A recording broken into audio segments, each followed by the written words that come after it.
Par une nuit extrêmement froide, Suzu est violemment tirée à travers la boue et jetée dans un cabanon délabré par son père cruel, son mépris pour elle étant évident. D'une voix dénuée de chaleur, il déclare sans détour qu'il aurait préféré qu'elle ne soit jamais née. Sans hésiter, il verrouille la porte derrière lui, la laissant affronter seule la nuit glaciale, comme si elle n'était rien de plus qu'une pensée secondaire. Peu de temps après, son frère Jinta sort discrètement et court pour la libérer. Mais quand il ouvre le cabanon, il se fiche car elle n'est plus là. La panique s'installe instantanément, alors il traverse le village dans l'obscurité, appelant son nom, cherchant partout comme un homme possédé. Jusqu'à ce qu'il la voie enfin traverser le vieux pont à la périphérie de la ville. Il court vers elle, le souffle coupé, et lui dit à quel point il est désolé. Désolé de ne pas résister à leur père, désolé d'être trop faible pour la protéger, sachant pertinemment que toute tentative de la protéger ne ferait que lui causer des ennuis. Suzu est né avec un œil démoniaque dans le Japon féodal, a longtemps été considéré comme un enfant maudit et traité comme rien de plus qu'un parasite sans valeur. Consciente que son destin est scellé avec une telle affliction, elle dit à Jinta de rentrer chez lui sans elle. Après un long et lourd moment de silence,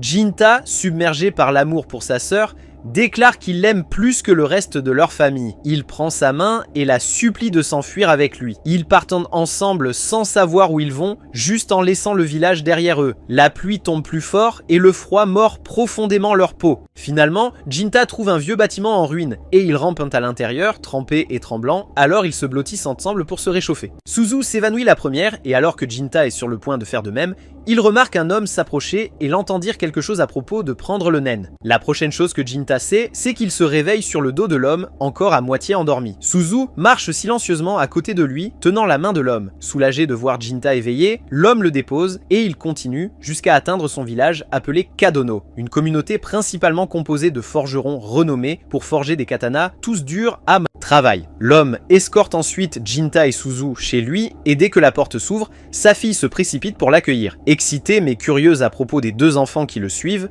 l'homme lui dit que Jinta et Suzu vont désormais vivre avec eux. Il demande à sa fille si cela lui convient et elle s'illumine à cette perspective, ravie d'avoir de nouveaux amis avec qui jouer. Elle s'approche avec impatience de Jinta et se présente comme Shirayuki, espérant qu'ils s'entendront tous les trois à merveille à partir de maintenant. Cette nuit-là, Jinta n'arrive pas à s'endormir. Alors Motoharu lui demande si quelque chose le tracasse. Il est assis à proximité, nettoyant son épée. Alors Jinta finit par demander s'il est un samouraï, mais Motoharu dit qu'il ne l'est pas. Il dit à Jinta qu'il est en fait un sentinelle, et que son travail est de protéger les personnes et les lieux qui comptent le plus. Plus tard, Jinta et Suzu se rendent à la rivière où ils retrouvent Shirayuki et Chitose. Sur le chemin du retour, Jinta mentionne Yokaze, la mère de Shirayuki, qui les a aidés, lui et Suzu, à rester dans le village. Shirayuki explique que Yokaze n'est pas seulement sa mère, c'est une prêtresse au sanctuaire de Tsukihime, choisie par une entité suprême du feu. Et personne n'est autorisé à la voir, sauf le chef du village et son garde, qui se trouve également être son mari, Motoharu. Le lendemain matin, Jinta s'entraîne avec Motoharu, mais comme il est encore débutant à l'épée, il continue d'être mis à terre sans même porter un coup. Motoharu ne lui fait pas de cadeau non plus,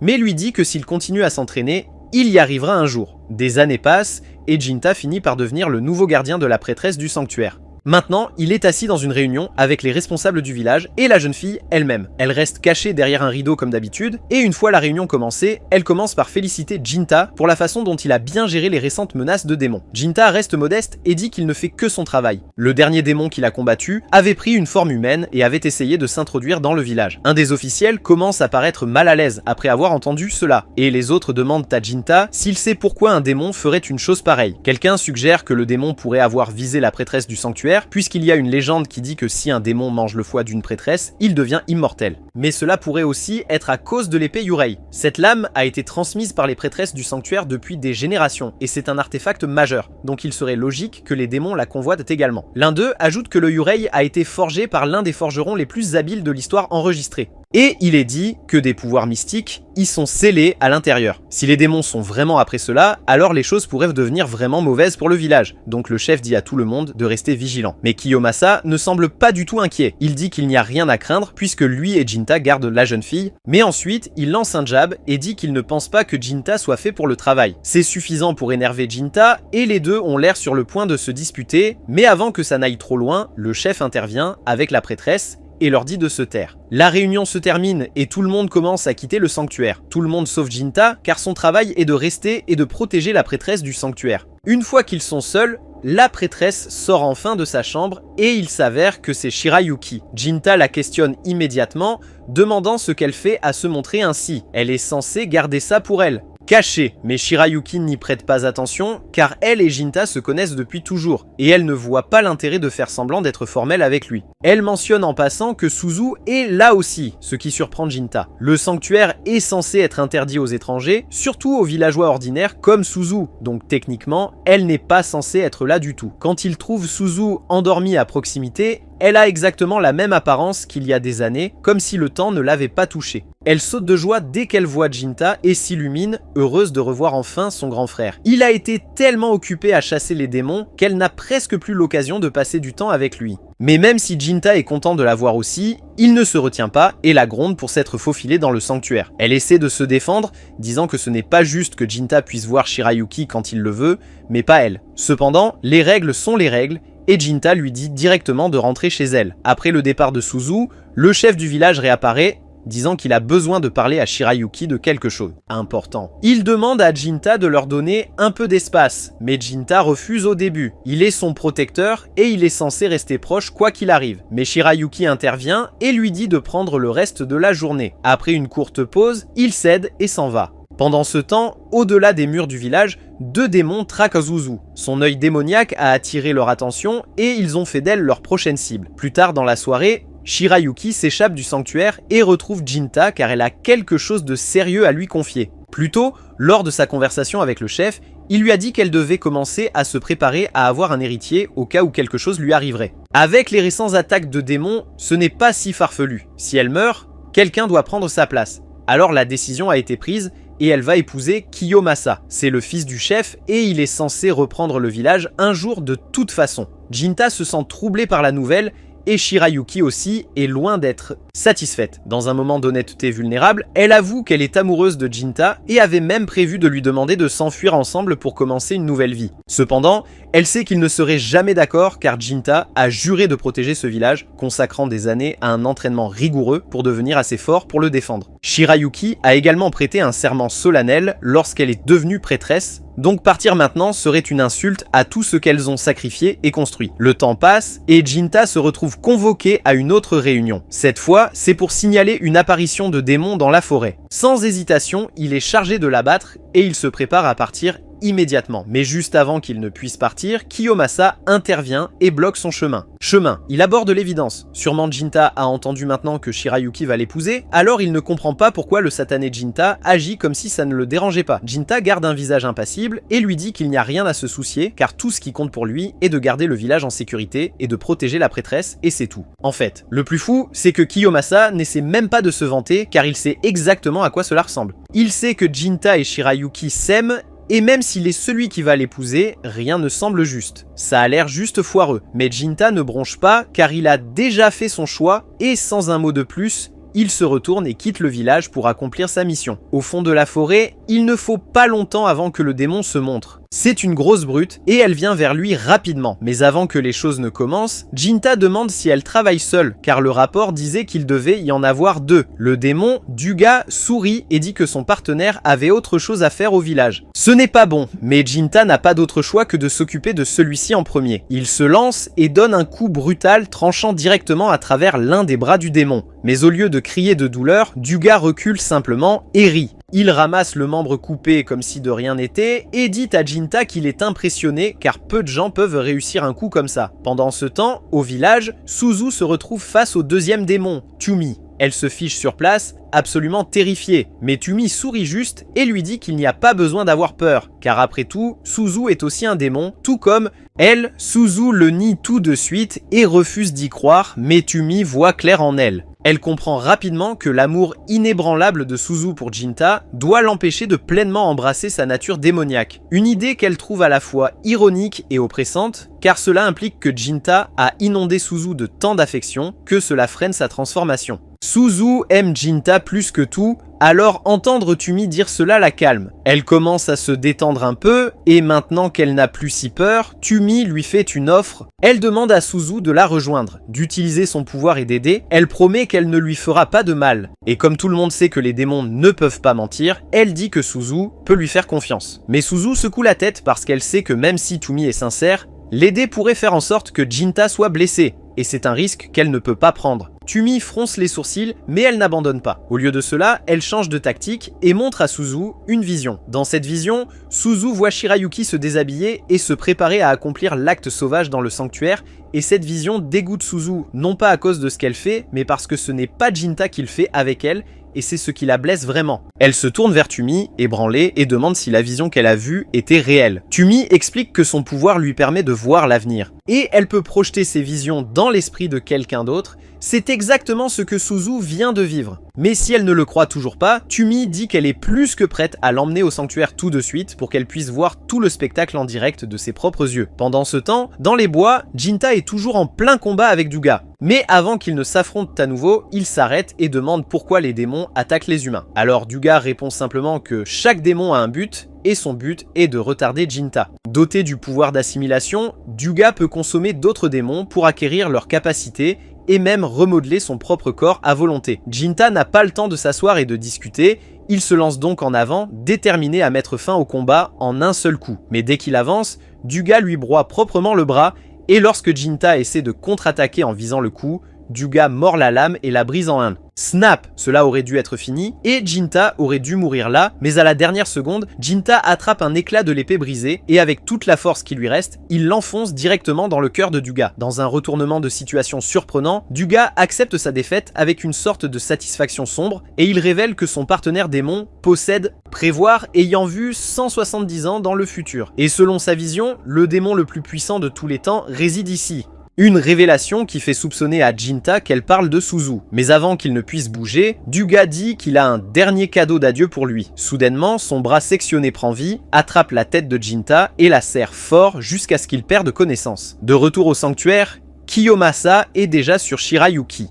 Tout ce qu'il a à faire, c'est finir le travail, la mettre enceinte et assurer l'héritier. Avec Jinta en mission, c'est le moment parfait. Tant autrement, le pauvre gars aurait dû s'asseoir dehors et écouter Shirayuki gémir à l'intérieur du sanctuaire. Et aussi foutu que cela puisse être, Kiyomasa se sent déjà assez coupable. Mais avant que quoi que ce soit ne puisse arriver, les rideaux se déchirent et Tomi apparaît, traînant Suzu derrière elle pour lui montrer exactement ce qui se passe. Et ce bordel fait craquer Suzu. Pendant ce temps, Jinta se réveille au milieu de la forêt. D'une manière ou d'une autre, son bras est de retour, restauré comme si rien ne s'était passé. Mais il n'y a pas de temps pour se poser des questions. Si Tomi est vraiment entré dans le village, alors Suzu pourrait déjà être en danger. Alors il se lève et part à toute vitesse vers la maison. En même temps, Suzu est coincée à essayer de traiter tout ce qu'elle vient de voir. Voir Shirayuki et Jinta amoureux était déjà difficile, mais elle a tout avalé pour le bonheur de Jinta. Elle a même refusé de grandir, rester figée dans ce même petit corps, juste pour ne pas être un fardeau pour leur relation. Mais maintenant, elle découvre que Shirayuki va épouser quelqu'un d'autre. Donc ça...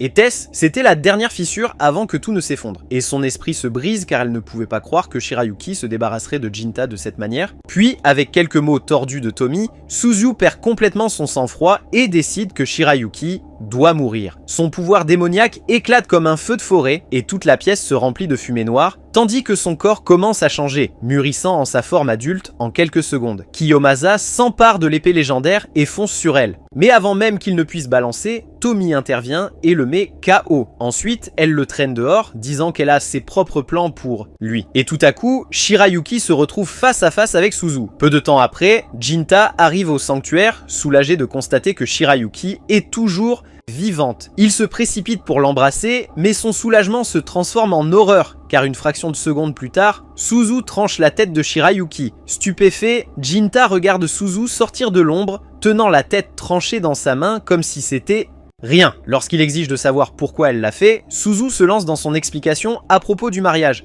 à propos de la trahison, de l'injustice de la situation. Mais Jinta s'en moque parce qu'il le savait déjà. Et même s'il ne le savait pas, cela ne justifie pas de la tuer. À cet instant, il réalise que la Suzu qu'il aimait autrefois a disparu. Et maintenant, avec Shirayuki morte, Jinta se rend compte qu'il ne lui reste plus rien à chérir, seulement la vengeance. Alors que la bataille intérieure s'intensifie, un bras démoniaque commence à se fondre avec le reste du corps de Jinta, le transformant en quelque chose de complètement différent. Son expression devient glaciale et ses yeux ne reflètent que de la haine, et quand il regarde Suzu maintenant, ce n'est pas avec tristesse, c'est avec un pur dégoût. Elle ne peut pas comprendre pourquoi, car tout ce qu'elle a toujours voulu, c'était de le rendre heureux, et c'est tout ce qu'elle a essayé de faire. Mais le regard dans ses yeux lui dit tout. Il en a fini avec elle comme tout le monde. Alors, elle décide d'en finir. Si Jinta va lui tourner le dos, alors elle le tuera aussi, et elle enfonce sa lame dans son ventre. Mais rien ne se passe, et Jinta ne bronche même pas. Alors, à la seconde suivante, il enfonce son poing droit dans sa poitrine. Suzu s'effondre, haletante, du sang coulant d'elle. Mais elle n'est pas encore morte. Alors que Jinta avance pour en finir avec elle, Tomi se jette sur le chemin. Elle prend le coup en pleine face, se sacrifiant pour sauver Suzu une dernière fois. Alors qu'elle commence à s'évanouir, elle dit à Suzu de partir et de fuir tant qu'elle le peut encore. Suzu s'éloigne, faible et brisée, mais vivante. Et juste avant de disparaître, elle se retourne une dernière fois et dit à Jinta qu'elle n'a plus rien et que ce monde lui a tout pris. Et peu importe combien de temps cela prendra, elle reviendra. Et quand elle reviendra, elle brûlera tout. Et le dernier jour, elle le tuera pour l'avoir trahi. En entendant son serment, les yeux de Tomi brillent d'une excitation sauvage car elle croit qu'en accomplissant la promesse de vengeance de Suzu, elle a finalement accompli son objectif. Bu, son rire maniaque résonne, suscitant la fureur de Jinta alors qu'il s'efforce de comprendre comment diable il pouvait considérer la mort inutile comme leur ultime. Bu, Tomi, ressentant sa colère,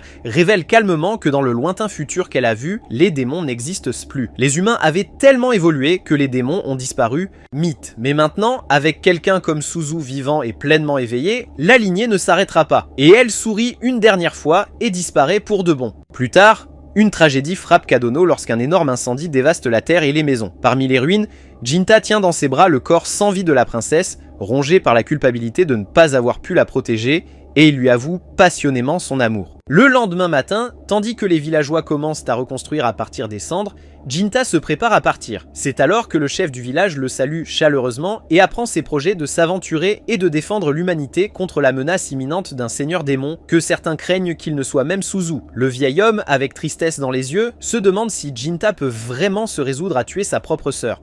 En réponse, Jinta déclare amèrement qu'il n'a pas d'autre choix que de nourrir de la haine envers celui qui a tué la femme qu'il aimait, même s'il espère qu'une résolution plus clémente viendra. Mais avant de partir, le chef du village remet à Jinta l'épée vénérée Yorai, déclarant qu'à partir de maintenant, il sera connu sous le nom de Jinya. Bien que Jinta se sente indigne d'un tel honneur, l'ancien explique que la disparition de la lignée Utsukihime a laissé un vide que seul quelqu'un du caractère de Jinta pourrait combler. Remplir. Dans un moment de contrition, le vieil homme tombe à genoux et s'excuse d'avoir forcé la princesse à épouser Kiyomasa, insistant que ses actions étaient seulement destinées à apaiser son fils, sans avantage personnel. Kadono. Jinta, malgré l'amertume dans son cœur, accepte les excuses et aide l'homme à se relever, puis part en voyage avec l'espoir de sauver un jour les gens de la calamité à venir. En partant, le chef promet d'ériger un sanctuaire en son honneur et de le nommer Sanctuaire Jinta, afin que s'il revient un jour, le village se souvienne du héros qu'il était autrefois. Mais avant qu'il parte, Shitos se précipite vers lui rappelant en larmes qu'elle le considère toujours comme le grand frère attentionné qu'il était autrefois. Doucement, Jinta la rassure qu'il reviendra un jour. Avec le village qui disparaît au loin derrière lui, Jinta réfléchit au contentement troublant du démon en accomplissant son sombre dessein. Se préparant pour le long et ardu voyage qui l'attend,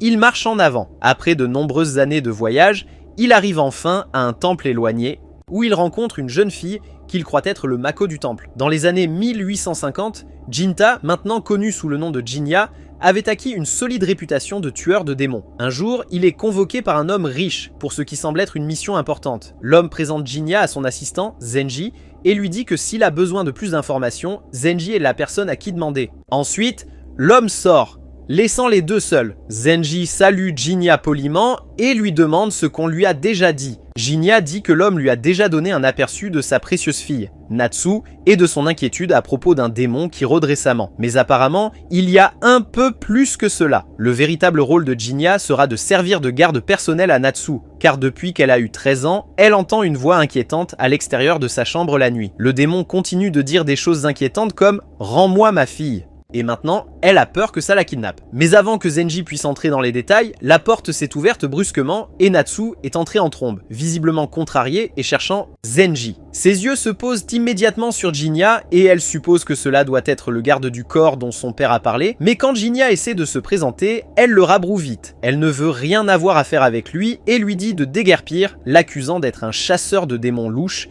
qui veut juste escroquer sa famille. Zenji essaie de la calmer et explique que son père a cherché partout quelqu'un de légitime et que Jinya est la perle rare. Mais Natsu n'est pas du tout d'accord. Elle exige que Zenji le mette dehors. Cette nuit-là, Natsu est encore éveillée, trop anxieuse pour dormir. Elle est persuadée que le démon va revenir, alors Zenji décide de monter la garde devant sa chambre pour l'aider à se sentir en sécurité. Jinya aurait été le choix le plus intelligent pour cela, mais comme elle l'a en gros expulsé, Zenji est obligé de prendre sa place. Il n'est pas vraiment sûr d'être bon dans un combat contre un démon, mais il promet de rester là jusqu'au matin si cela l'aide à mieux dormir. Natsu apprécie vraiment sa présence, mais elle est toujours déçue. Même Zenji semble ne pas totalement croire son histoire. Son père ne l'a pas cru non plus, car sinon pourquoi aurait-il engagé un samouraï errant au lieu de quelqu'un en qui il a confiance? Zenji admet qu'il ne sait pas si son père croit vraiment au démon, mais ce qu'il peut dire avec certitude, c'est que cet homme tient vraiment à elle. Il veut la protéger, même s'ils n'ont pas de lien de sang. À ce moment-là, Natsu entend à nouveau cette voix effrayante, et cette voix maudite la fait presque se faire pipi dessus. Elle panique et supplie Zenji de faire quelque chose, mais dès qu'il pose les yeux sur le démon, il est aussi secoué qu'elle. Il dit à Natsu de rester enfermé dans sa chambre pendant qu'il essaie de gérer la situation lui-même. Sauf qu'il n'a absolument aucune idée de comment diable il est censé combattre quelque chose comme ça. Le démon s'approche alors, Zenji se prépare au pire. Mais juste avant que ses griffes ne l'atteignent, le bras de cette fichue chose s'envole en un éclair. Jinya sort ensuite de l'ombre et demande calmement au démon de s'identifier. Mais quand il ne répond pas, il n'attend pas. D'un seul coup lourd et fluide, il le coupe en deux. Le démon s'effondre et disparaît dans une fumée noire. Ce qui signifie que pour l'instant, Natsu et Zenji sont en sécurité. Natsu reconnaît instantanément Jinya comme le gars qu'elle a expulsé plus tôt et il se tourne vers elle, demandant si elle pense toujours qu'il est un genre d'escroc, artiste. Elle regarde la fumée qui s'estompe et demande si le démon est vraiment parti. Mais Jinya lui dit que ce n'est pas si simple. D'après son expérience, les démons ne restent pas morts, à moins qu'ils ne se transforment en brume blanche, donc le fait que celui-ci soit devenu noir, ça revient sûrement. Le lendemain, Zenji remercie formellement Jinya de les avoir sauvés. Et comme ils savent tous les deux que le démon n'en a pas fini, Zenji lui demande de rester une autre nuit. Jinya accepte sans hésiter, mais il a quelques questions, notamment à propos de Natsu. Depuis qu'il a entendu cette chose chuchoter, « Rends-moi ma fille », il se demande s'il se passe quelque chose de plus profond. Zenji hoche la tête et commence à expliquer. Les parents biologiques de Natsu étaient des parents éloignés du patron, mais ils sont décédés il y a quelques années. Le patron l'a recueillie et l'a élevée comme si elle était sa propre fille. Et si Jinya s'inquiète qu'elle pourrait être une sorte d'enfant démon, Zenji n'hésite pas à rejeter cette idée. Si elle l'était, il n'y a aucune chance que le patron l'aurait prise. Son aversion pour les démons est profonde car sa femme a été tuée par l'un d'eux, et après cela, son fils a disparu et n'a jamais été revu. L'homme a tout perdu à cause des démons et il les déteste de tout son être. Ce soir-là, pendant le dîner, Natsu est assise en face de son père. Il lui demande comment ça se passe avec son nouveau garde du corps. Elle admet qu'elle avait des doutes sur Jinya au début, mais après ce qu'elle a vu la nuit dernière, elle est convaincue qu'il est légitime. Pourtant, elle veut savoir pourquoi son père l'a choisi parmi tous. Il se penche en arrière et explique que dernièrement, il y a eu plus d'apparitions de démons autour de la ville d'Edo, et pas seulement ça, il y a aussi des rumeurs sur un épéiste errant qui peut tuer n'importe quel démon d'un seul coup tant qu'il est prêt à le faire. Payé. Son père a vérifié lui-même et les rumeurs étaient vraies. Ce bretteur est Jinya et il savait que personne d'autre ne serait mieux placé pour protéger sa fille. Natsu se sent soulagé de savoir que son père l'a réellement cru au sujet du démon parce que sa confiance signifie plus pour elle que tout. Et depuis qu'il l'a accueillie, elle est vraiment heureuse. Mais même avec cela, ça n'a pas été facile. Elle a constamment dû faire face aux choses cruelles que les gens disent d'elle dans son dos et cela l'a épuisée. Plus tard dans la soirée comme prévu, Zenji et Jinya sont assis près de la chambre de Natsu pour garder... Regarde, sans crier gare, Natsu s'avance et demande le nom de Jinya puisqu'elle ne lui a jamais réellement permis de se présenter correctement. Maintenant qu'elle voit à quel point son père lui fait confiance, elle a décidé de lui faire confiance aussi. Jinya remarque immédiatement à quel point Natsu tient à son père adoptif, Juzo, mais honnêtement, cela a du sens. Il lui a donné un foyer quand elle n'avait nulle part où aller, alors bien sûr elle est reconnaissante. Pendant qu'ils en parlent, Jinya mentionne quelque chose qu'il se demandait. Il lui demande si elle sait quelque chose sur les rumeurs concernant le fils disparu de Juzo. Mais dès qu'il le dit, Natsu réagit brusquement et dit qu'elle ne sait rien, sa voix aiguë est défensive. Clairement, ce n'est pas quelque chose dont elle est prête à parler, donc Jinya ne la force pas. Il recule, décidant que cela ne vaut pas la peine de l'ennuyer maintenant. Ensuite, Natsu demande s'il est même possible pour un démon et un humain d'avoir un enfant, et Jinya lui dit que oui. Cette réponse semble la bouleverser un peu, et elle commence à se demander à voix haute si elle est peut-être la fille de ce démon qui la traque. Mais Jinya réfute immédiatement cette idée. Il lui dit qu'il n'y a aucun moyen qu'elle soit liée à cela. Elle lui demande comment il peut être si sûr, et Jinya explique qu'il a déjà croisé ce démon avant, donc il sait ce que c'est, et il sait que ce n'est pas sa mère. Il explique ensuite que les démons peuvent naître de différentes manières. Certains viennent de 2 démons, d'autres d'un démon et d'un humain, mais dans des cas plus rares, un démon n'a pas besoin de parents du tout. Parfois, des démons apparaissent simplement lorsque de fortes émotions, généralement la colère, le chagrin ou la haine, s'accumulent à l'intérieur des gens et persistent assez longtemps. Elles peuvent prendre forme et se manifester en créatures comme celle qui hante. Juste à ce moment-là, le démon réapparaît et Natsu commence à paniquer. Mais Jinya s'avance calmement vers la chose et essaie de lui parler en demandant son nom. Mais ce n'est clairement pas le genre qui peut réfléchir, encore moins parle. Alors qu'il se jette sur lui, Jinya le frappe en plein visage et le cloue directement au sol comme si de rien n'était. Zenji crie à Jinya de juste en finir avec ce fichu truc déjà, mais Jinya secoue la tête et dit que ça ne sert à rien. Ça reviendra juste. Natsu, complètement confuse, demande pourquoi. Alors Jinya explique que cette chose n'a pas été invoquée ou envoyée. Elle est née et sa naissance est venue de ses émotions. Elle s'est manifestée parce qu'au fond d'elle-même, Natsu croyait que si quelque chose de terrifiant se produisait, comme une attaque de démon, cela ferait en sorte que son père lui accorderait plus d'attention. Au début, Natsu le nie. Elle ne veut pas croire qu'elle est responsable de tout cela, mais en y réfléchissant, chaque mot que dit Jinya commence à la toucher de trop près. Tout ce qu'elle a toujours vraiment voulu, c'était d'être vue comme la vraie fille de Juzo. Elle pensait que si elle était en danger, si elle était suffisamment vulnérable, peut-être alors, peut-être enfin, il la traiterait comme de la famille. Et d'une manière ou d'une autre, de ses sentiments, ce monstre est apparu. Jinya lui dit que le seul moyen réel de se débarrasser du démon est de maîtriser ses sentiments, de les affronter plutôt que de se cacher derrière eux. Natsu dit qu'elle ne sait même pas par où commencer pour faire cela. Alors Jinya lui dit que ce n'est pas si compliqué, elle a juste besoin d'être honnête et d'accepter comment elle se sent, puis de le regarder dans les yeux et de lui demander de mettre fin à cela. Natsu prend un moment, et dans ce silence, tout devient clair. Elle voulait juste être aimée par Juzo, comme si elle comptait vraiment pour lui. Mais quelque part, en cours de route, elle s'est convaincue qu'il ne l'aimait pas et qu'il ne l'aimerait jamais. Alors elle a commencé à croire que si elle était en danger, peut-être qu'il finirait par la voir. Et maintenant, cette partie tordue et désespérée d'elle-même se tient juste devant elle sous la forme de ceci. Donc d'une certaine manière, ce démon c'est elle, mais Zenji intervient avant qu'elle ne se perde là-dedans. Culpabilité. Il lui dit de ne pas laisser cette pensée l'atteindre. Certes, le démon est né de sa douleur, mais ce qui compte maintenant, c'est d'avancer. Il lui rappelle que Juzo l'aime plus qu'elle ne le sait, et elle l'aime autant en retour. Mais ni l'un ni l'autre n'a jamais été doué pour le montrer. Zenji promet de l'aider à surmonter cela à partir de maintenant. Et en entendant cela, elle trouve enfin la force de laisser aller les sentiments qui ont créé le démon dans le premier. Ensuite, avec une profonde respiration, Natsu dit à Jinya d'en finir. Et sans hésitation, Jinya tire sa lame et tranche la créature net.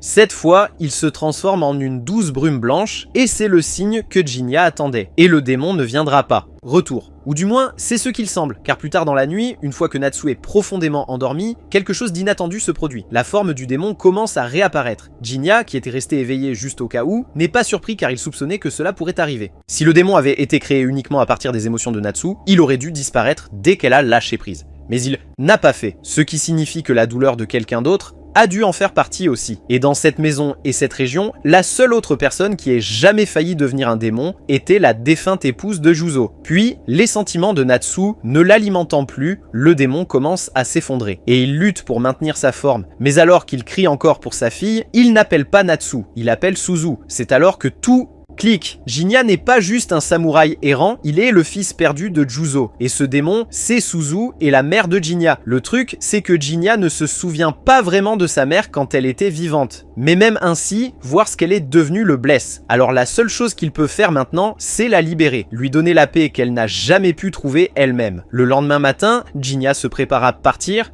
Alors qu'il s'en va, Zenji et Natsu viennent le saluer une dernière fois et le remercier, mais Jinnya se contente de leur faire un signe de la main, disant qu'il a déjà été payé, et à vrai dire, c'était quelque chose qu'il devait faire de toute façon. Natsu incline la tête, confuse. Alors Jinnya explique qu'avec l'âge vient la perspective. En regardant en arrière maintenant, il voit les choses plus clairement qu'il ne l'a jamais fait auparavant. Puis, il a toujours pensé qu'emmener Suzu et s'enfuir était la bonne chose à faire. Peut-être que c'était le cas, peut-être que ce ne l'était pas. Mais il n'a jamais pris le temps de penser à la façon dont ce choix aurait pu affecter les gens qu'il a laissés derrière lui, ou le monde dont il faisait partie. Natsu ne comprend toujours pas vraiment. Alors Jinnya se contente de sourire et lui dit de ne jamais prendre la gentillesse de son père pour acquise. Il se retourne ensuite et s'en va. Un petit moment plus tard, Juzo sort. Zenji demande pourquoi il n'est pas sorti plus tôt pour dire au revoir. Mais Juzo hausse les épaules. Il n'en avait pas besoin car il savait déjà que Jinnya s'occuperait de tout. Zenji demande comment il pourrait en être si sûr, pourquoi avoir autant confiance en un gars qu'il connaît à peine, mais Juzo dit simplement qu'il est naturel pour un père de croire en son fils. Ils n'ont toujours pas compris que Jinnya est son fils, et il ne prévoit pas de leur expliquer quoi que ce soit.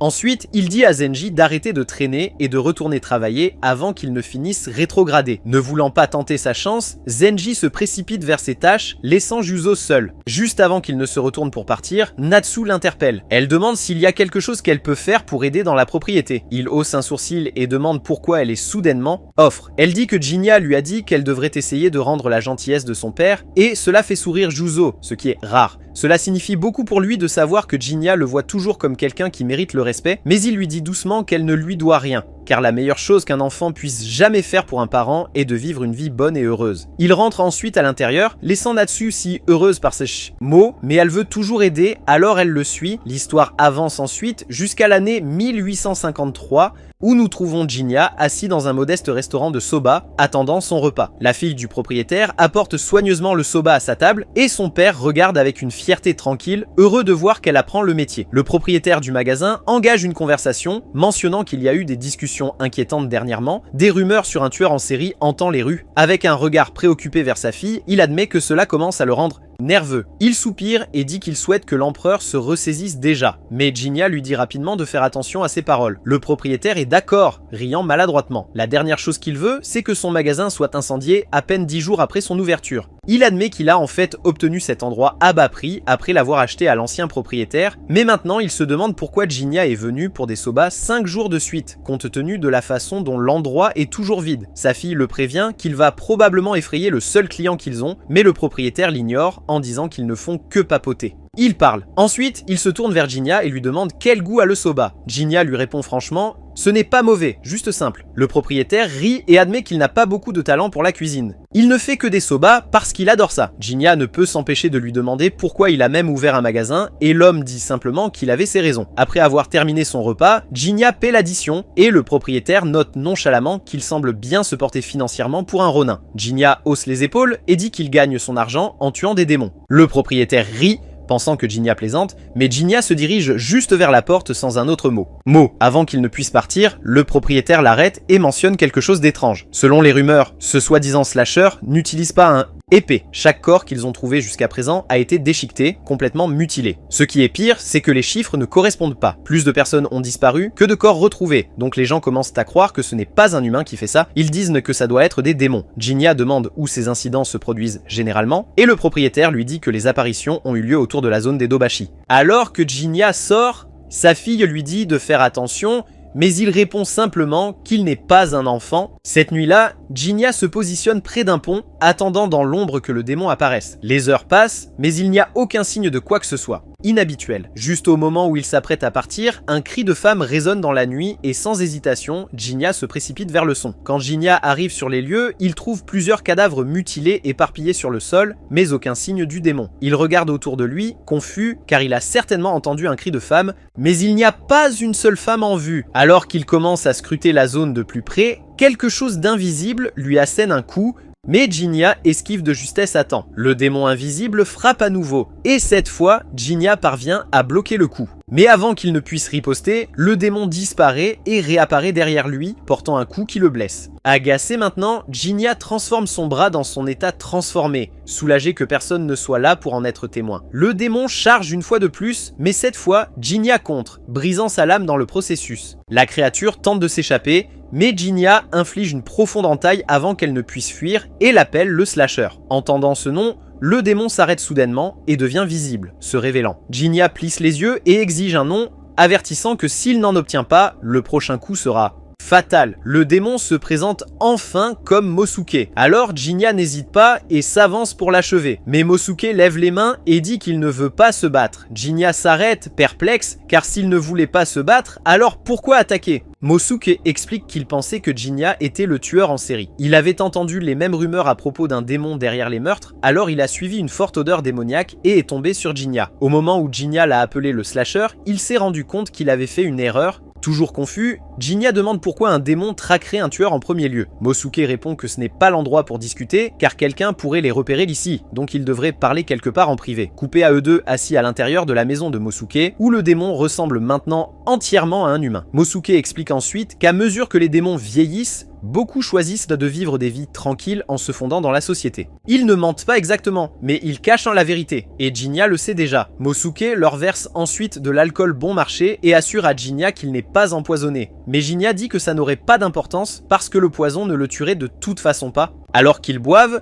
Mosuke explique qu'il n'est qu'un simple villageois, vivant dans une maison miteuse d'une ruelle, mais Jinya sait mieux. Mosuke est un démon, un type rare capable d'effacer complètement sa présence du monde. Et Mosuke explique que son pouvoir s'appelle invisibilité. C'est l'un des démons supérieurs, du genre qui a vécu plus d'un siècle. Jinya est surpris car il pensait que quelqu'un d'aussi âgé serait beaucoup plus fort. Mais Mosuke sourit et explique que le titre supérieur se réfère à leurs capacités éveillées, pas à leur force brute. Force. En fait, certains démons supérieurs comme lui sont physiquement plus faibles et plus lents que même le démon moyen. Jinya a l'impression que Mosuke n'est vraiment pas le tueur, et Mosuke sait que Jinya ne l'est pas non plus. Jinya décide de le croire, mais quelque chose ne va toujours pas. Si Mosuke pensait qu'il était le tueur, pourquoi a-t-il été directement pour le tuer au lieu de confirmer d'abord? Mosuke admet que c'était personnel, et demande à Jinya s'il a entendu les rumeurs sur les disparitions. Jinya dit qu'il l'a fait, et il l'a même confirmé lui-même plus tôt, lorsqu'il a entendu une femme crier, mais n'a trouvé aucune trace de son corps. C'est à ce moment-là que Mosuke lui dit la vérité. Le tueur ne tue les hommes que sur le coup, mais les femmes sont enlevées. Jinya lui demande comment il peut en être si sûr, alors Mosuke serre le poing et lui dit que le démon a pris sa femme. Elle s'appelait Atsu et c'était une humaine au grand cœur, et elle l'a accepté même s'il était un démon. Il y a un mois, elle a disparu sans laisser de traces. 10 jours plus tard, son corps a été retrouvé sur les rives de la rivière Kanda. L'officier à qui il a parlé a dit qu'elle avait été horriblement violée avant de mourir. La voix de Mosut tremble tandis qu'il parle. Atsu était une lumière brillante, douce, sociable, et la seule qu'il a jamais regardée avec un amour sincère, et elle ne méritait pas ce qui lui est arrivé. Mosut admet qu'il ne s'est jamais beaucoup soucié de humain,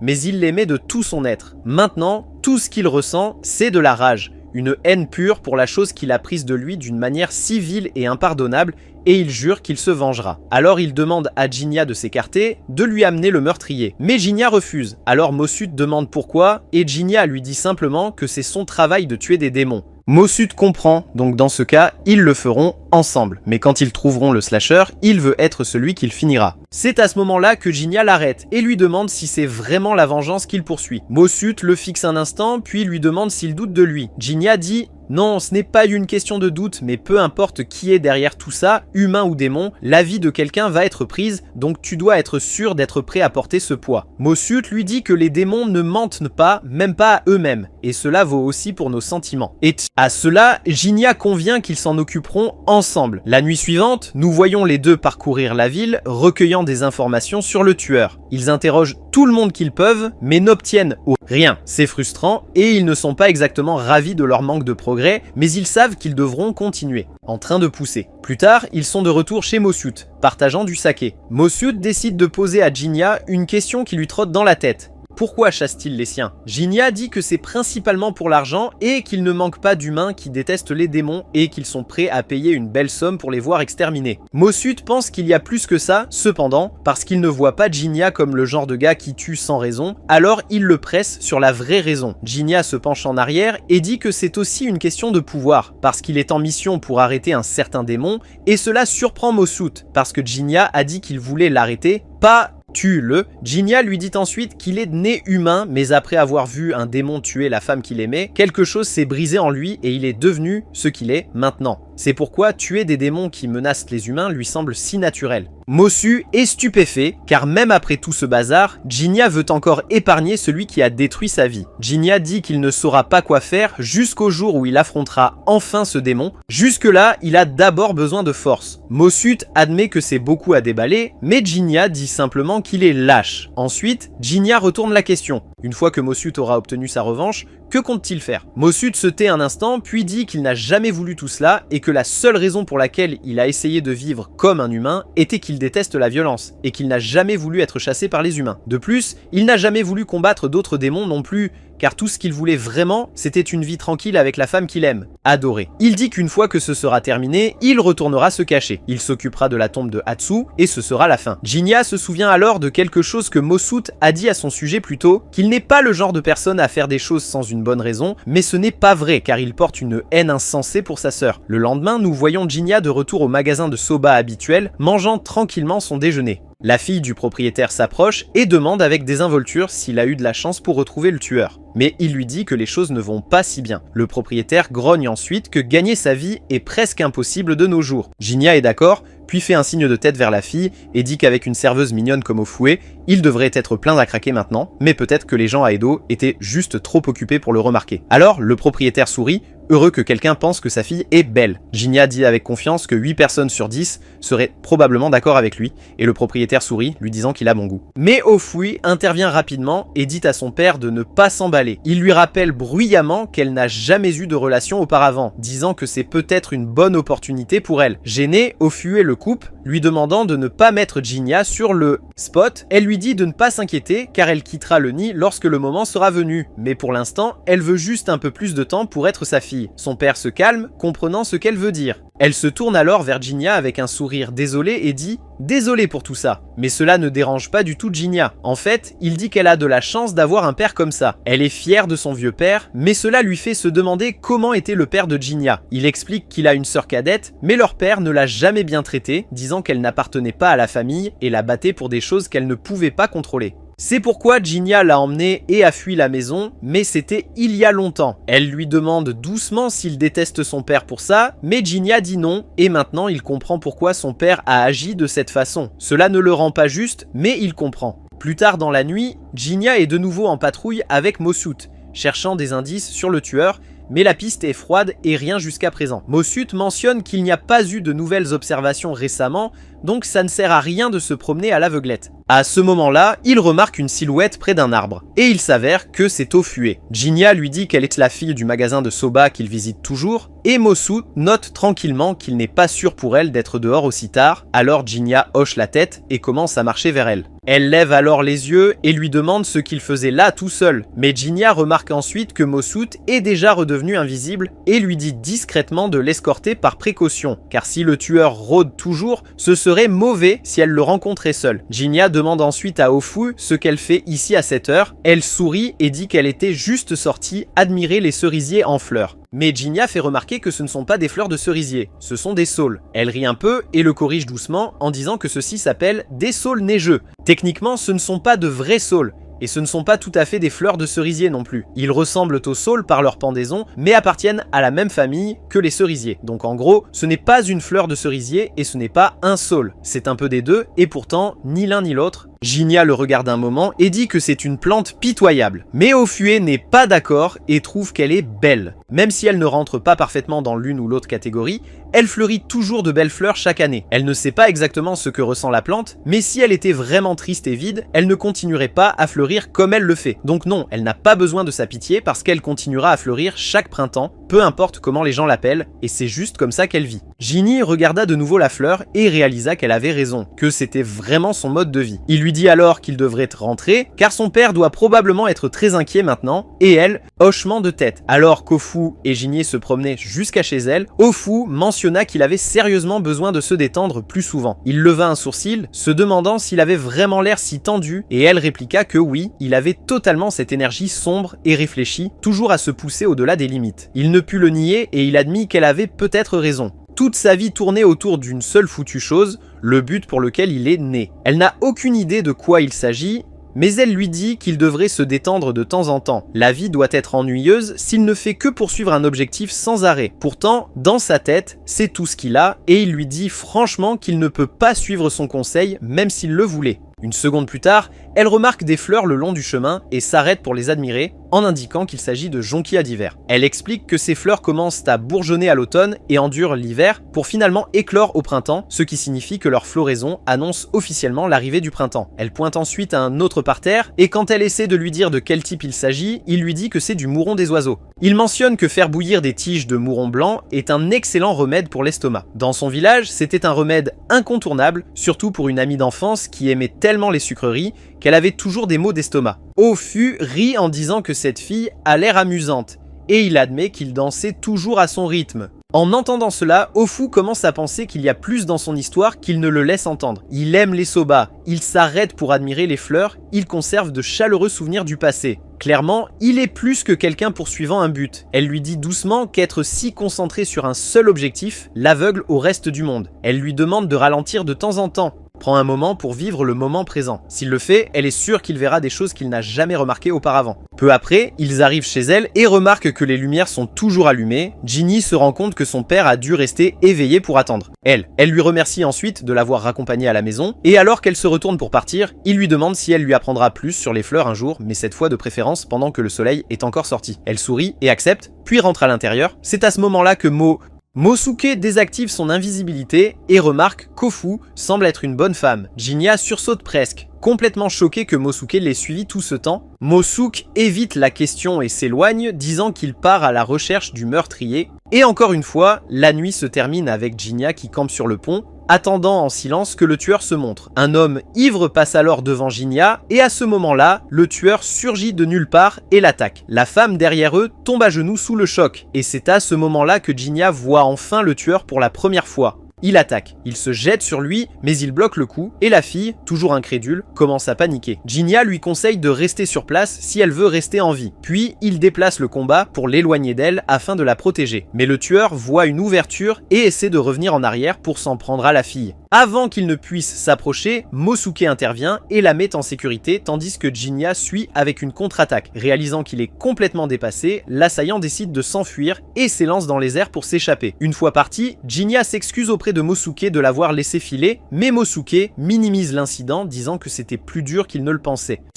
Pourtant, il va le suivre pour découvrir où il se cache. Jinya lui dit d'être prudent et de garder ses distances, et Mosuke hoche la tête, l'assurant qu'il n'a pas l'intention de mourir de sitôt. Il part à sa poursuite, et une fois qu'il est parti, la fille derrière Jinya demande un coup de main pour se lever. Ilka l'aide à se relever, et elle lui lance un regard, disant que son attitude grincheuse lui rappelle vraiment des souvenirs. Elle se demande s'il se souvient encore d'elle, et quand il regarde de plus près, il réalise que c'est Natsu. Elle est heureuse qu'il la reconnaisse encore, et il souligne à quel point elle a changé. Après tout, cela fait 3 ans, et elle est surprise qu'il n'ait pas vieilli d'un poil. Il plaisante en disant qu'il est immunisé contre le vieillissement, et elle rit comme s'il plaisantait. Curieux, il demande ce qu'elle fait ici si tard, et elle explique qu'elle rentrait chez elle après avoir déposé une livraison chez un de leurs clients réguliers. Il remarque encore une fois à quel point elle semble différente. Son sourire a l'air plus naturel maintenant, et elle lui dit que cela prouve simplement qu'elle n'est plus une enfant. Alors là, Zenji se pointe et la taquine en disant qu'elle n'est pas encore tout à fait une adulte, ce qui la prend clairement au dépourvu. Il aperçoit ensuite Jinya et saute instantanément aux conclusions, demandant si les deux sont impliqués dans une sorte de romance. Jinya met rapidement fin à cela, lui disant que Natsu vient de se faire attaquer par un tueur en série. Zenji remarque alors le corps à proximité et panique complètement. Il suggère d'appeler les autorités.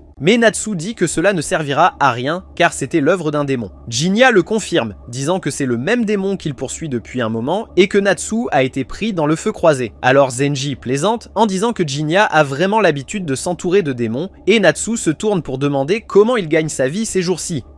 Il lui a dit qu'il travaillait encore comme Ronin chasseur de démons et si elle voulait le revoir, elle pourrait le trouver dans un magasin soba à Fukugawa appelé Kihai. Il lui a même offert une réduction si elle passait. Comme son escorte était déjà là, il pensa qu'il était temps de partir. Mais avant de se séparer, elle le remercia de lui avoir sauvé la vie. Alors que Jinya s'éloignait, Zenji lui lança un dernier conseil. Si Jinya cherchait toujours des démons, il pourrait vouloir jeter un œil au temple de Teramachi. L'endroit avait été abandonné depuis que le prêtre en chef était décédé, et les habitants disaient qu'ils avaient entendu une voix de femme résonner de l'intérieur. Des rumeurs circulaient selon lesquelles quelque chose de surnaturel pourrait y vivre. Pendant ce temps, Mosuke poursuit toujours le démon dans les rues, mais il finit par le perdre. À ce moment-là, un cri de femme transperce la nuit et il se précipite vers le bruit, seulement pour apercevoir le démon portant quelqu'un. Cela lui rappelle instantanément son épouse, Atsu, et la colère qu'il retenait jaillit enfin. Il poursuit le démon jusqu'au temple de Teramachi, se glisse à l'intérieur en utilisant son invisibilité, et ce qu'il voit là-bas le laisse tremblant de fureur. Le démon dévore la femme qu'il vient de kidnapper, l'avalant tout entière, os et tout. C'est ça, Mosuke ne peut plus se retenir. Il se précipite, déterminé à en finir avec la créature, convaincu que c'est la même qui a tué Atsu. Mais le démon le sent venir et le déchire avec ses griffes, lui ouvrant le ventre.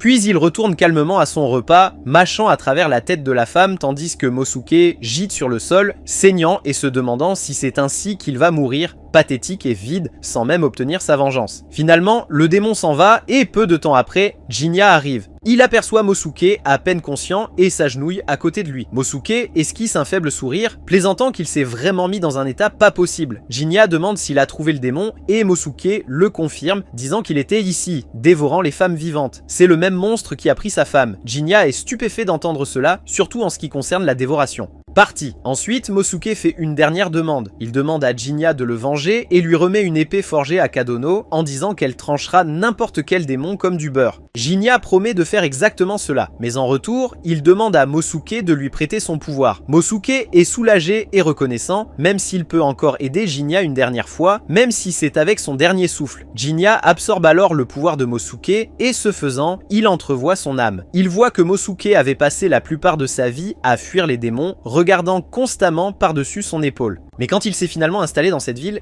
il a commencé à vivre comme un être humain ordinaire. Et pour la première fois, il a trouvé paix. Finalement, il a rencontré la femme qui deviendrait son épouse, et avec le temps, ils sont tombés amoureux. Quand les choses sont devenues sérieuses, il a avoué sa véritable nature, révélant qu'il était en fait démon. Mais au lieu de s'enfuir, elle le regarda droit dans les yeux et lui dit qu'elle l'aimait. Donc, humain ou démon, cela n'avait pas d'importance pour elle. Après avoir vu cela, Jinya finit d'absorber le pouvoir de Mosuke et promet discrètement de réaliser son dernier souhait. Quelque temps passe, et nous voyons le démon traîner une autre femme dans sa cachette et commencer à se nourrir. En mangeant, il se remémore le jour où il est devenu conscient de lui-même. Il était déjà né dans ce corps grotesque et démoniaque. Dès le début, il avait cet instinct, ce besoin de tuer les hommes.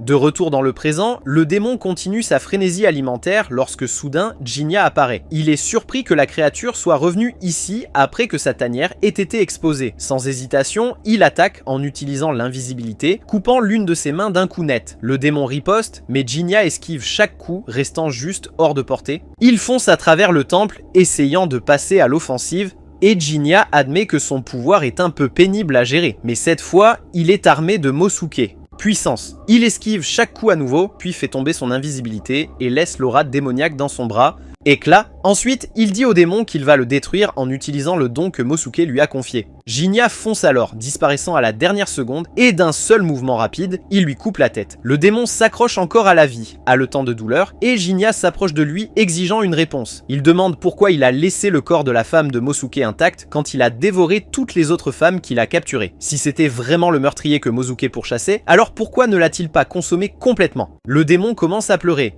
disant qu'il a besoin d'un corps, il ne peut pas rentrer chez lui sans. Jinya ne comprend pas de quoi il parle, mais il se souvient de la question que le démon lui a posée plus tôt, s'il festoie, lui aussi. Il lui dit que oui, il le fait, sauf qu'il se nourrit de démons de la même manière qu'il se nourrissait de femmes. Maintenant, il va consommer ses pouvoirs. Alors qu'il absorbe la force du démon, il réalise que son aptitude s'appelle Dart, une accélération temporaire qui permet à l'utilisateur de donner un coup de pied dans les airs et de s'accélérer instantanément. C'est une capacité solide dont il est sûr qu'elle sera utile. Mais alors qu'il consomme le démon, il finit par voir dans son âme. Il voit Atsu, la femme de Mosuke, être violée par deux hommes qui rient avant de la jeter à la rivière comme un déchet. Alors qu'elle coule, ses dernières pensées sont de rentrer chez elle, mais elle refuse de revenir dans un corps qui a été souillé. Au lieu de cela, elle cherche un autre vaisseau, un qui peut l'aider à revenir vers son mari. C'est alors qu'elle aperçoit un démon à proximité. Et maintenant, il devient clair pour Jinya que ce démon était Atsu et elle voulait juste rentrer chez elle, mais cela n'allait jamais arriver. Le démon disparaît alors et Jinya quitte tranquillement le temple. Quelques jours plus tard, de retour à la boutique de Soba, le propriétaire mentionne que Jinya n'est pas venu depuis un moment. Il pense que c'est parce qu'il a plaisanté en disant qu'il laisserait l'épouser sa fille. Elle rappelle à son père qu'il n'a jamais réellement dit ça et elle a aussi croisé Jinya l'autre jour à Asakusa. Et ils ont discuté un peu. Il lui a dit qu'il passerait une fois qu'il aurait terminé son travail en cours. Le propriétaire pense que le travail pourrait déjà être terminé parce que des rumeurs en ville disent que le slasher a disparu et que les meurtres ont cessé. Mais elle lui dit que Jinya a mentionné qu'il a encore des démons à chasser. Ailleurs, les deux mêmes hommes qui ont violé Atsu errent dans les rues tard dans la nuit. Ils commencent à parler de trouver leur prochaine victime, riant de la façon dont la dernière a crié pour son mari alors qu'il l'a traîné sous. Mais ensuite, il voit Jinya. Il avance sans un mot et les abat tous les deux d'un seul coup. En regardant leur corps, il ne dit rien, espérant juste que Mosuke puisse enfin reposer en paix maintenant que Atsu a été vengé. Puis, il s'éloigne. Nous voyons alors une jeune fille chantant doucement une mélodie glaciale, sa voix enveloppant l'air d'une ambiance inquiétante et fantomatique. Et elle se tait au moment de la dernière note. S'estompe. Juste après, l'accent est mis sur un samouraï se dirigeant vers la boutique de Soba d'Ofue. Et juste au moment où il atteint l'entrée, il voit quelqu'un le confondre avec quelqu'un qu'il regarde. Alors qu'il essaie d'approcher cette personne, il heurte accidentellement Natsu, qui panique immédiatement en réalisant qu'elle vient de percuter un samouraï, s'excusant abondamment. Il ne le prend pas personnellement et s'excuse également, admettant qu'il aurait dû être plus attentif. Le propriétaire du magasin intervient alors pour rassurer Natsu,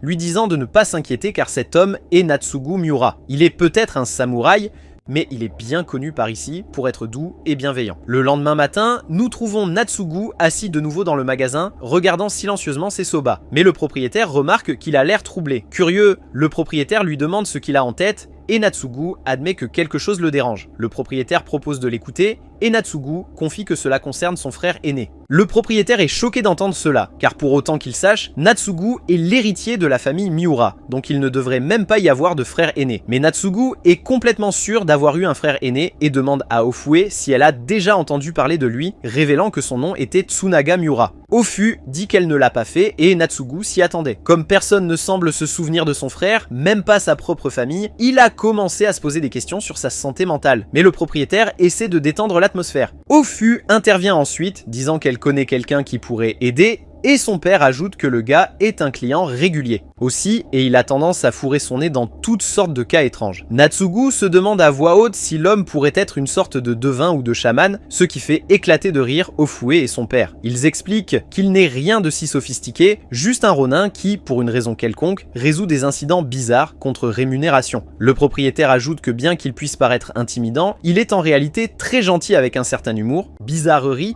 Ils passent au magasin chaque jour juste pour engloutir leur soba. Et comme prévu, Jinya entre dans le magasin. Jinya passe sa commande comme d'habitude. Et pendant qu'il mange, le propriétaire plaisante en disant qu'il doit vraiment aimer leur soba s'il revient tous les jours. Mais Jinya répond avec désinvolture que ce n'est rien de spécial. Il s'est juste attaché au goût. Ofue vient ensuite lui remplir sa tasse de thé et il remarque qu'elle s'est beaucoup améliorée à service des tables. Elle est heureuse d'entendre le compliment et lui demande quel progrès il a fait récemment. Jinya lui parle de toutes les fleurs différentes qu'il a appris à connaître ces derniers temps. Il admet que les plantes sont étonnamment fascinante et maintenant il ne peut s'empêcher de remarquer toutes les fleurs qui fleurissent au bord de la route. En entendant cela, elle sourit et lui dit que, puisqu'ils ont déjà couvert toutes les plantes saisonnières, juste après cela, Natsugu interrompt leur conversation. Natsugu dit qu'il a entendu dire que Jinya est quelqu'un qui s'occupe des rumeurs de démons et d'autres phénomènes étranges. Jinya confirme que c'est vrai et Natsugu demande s'il pourrait l'aider à résoudre un mystère. Mais Jinya refuse, disant que sa spécialité se limite à tuer les démons et à moins que des démons ne soient impliqués, il ne sera pas d'une grande aide. Natsugu semble comprendre mais repart l'air assez déçu. Après son départ, le propriétaire demande à Jinya s'il pourrait reconsidérer et donner un coup de main à Natsugu. Il explique que Natsugu cherche son grand frère disparu et qu'il est très inquiet à ce sujet. Ofue intervient aussi, exhortant Jinya à aider. Et après un moment, Jinya accepte puisqu'il leur doit bien une faveur. Il est toujours curieux cependant pourquoi ils s'en soucient autant, et le propriétaire rit simplement et dit que c'est parce que Natsugu est l'un de leurs rares habitués. La scène se déplace ensuite vers Jinya qui rencontre Natsu à un petit stand de thé, et elle est surprise de le croiser là. Elle commande du thé et un mochi pendant qu'il s'assoit à proximité. En attendant sa commande, elle lui demande s'il aime le mochi et il répond que oui. Sa commande arrive bientôt, et pendant qu'elle mange, Jinya lui demande avec désinvolture quand elle et Zenji vont enfin se marier. Natsu s'étrangle presque avec sa nourriture, stupéfaite par la question, et exige de savoir d'où cela vient. Jinya lui rappelle qu'elle a maintenant 16 ans, et que c'est généralement considéré comme l'âge pour se marier. Elle admet que c'est vrai, mais elle ajoute immédiatement qu'elle ne pourrait jamais épouser Zenji, car il a toujours été plus comme un frère pour elle. Elle explique que bien que son père ait peut-être déjà quelques maris potentiels en vue, il lui a également dit qu'elle est libre de choisir elle-même. Chemin, d'un point de vue pratique, elle pense que son père préférerait probablement qu'elle épouse quelqu'un comme un samouraï ou un marchand pour des raisons professionnelles. Curieuse, elle retourne ensuite la question à Jinya, lui demandant ce qu'il pense du mariage. Il hausse les épaules et dit que personne ne voudrait jamais épouser un ronin bizarre comme lui qui n'a même pas un emploi stable. Natsu est d'accord en riant, mais elle dit aussi qu'à un moment donné, tout le monde doit se poser. Elle lui demande ensuite quel âge il a de toute façon. Quand il répond qu'il a 31 ans, elle est vraiment surprise de découvrir qu'il est plus âgé que Zenji. Elle se penche alors un peu plus près, l'étudie avec curiosité et souligne qu'il ne semble pas si vieux, demandant s'il a un secret pour rester jeune. Jinya dit simplement qu'il n'en a aucune idée en balayant ça. Il se lève ensuite, disant qu'il doit retourner au travail. Natsu se demande s'il s'agit d'une autre chasse aux démons, et il confirme que oui. Elle lui demande pourquoi il est tellement obsédé par la chasse aux démons, alors qu'avec ses compétences en épée, il pourrait facilement décrocher un emploi beaucoup plus stable, mais Jinya n'a pas de vraie réponse pour elle. Il admet que même lui n'est pas sûr pourquoi.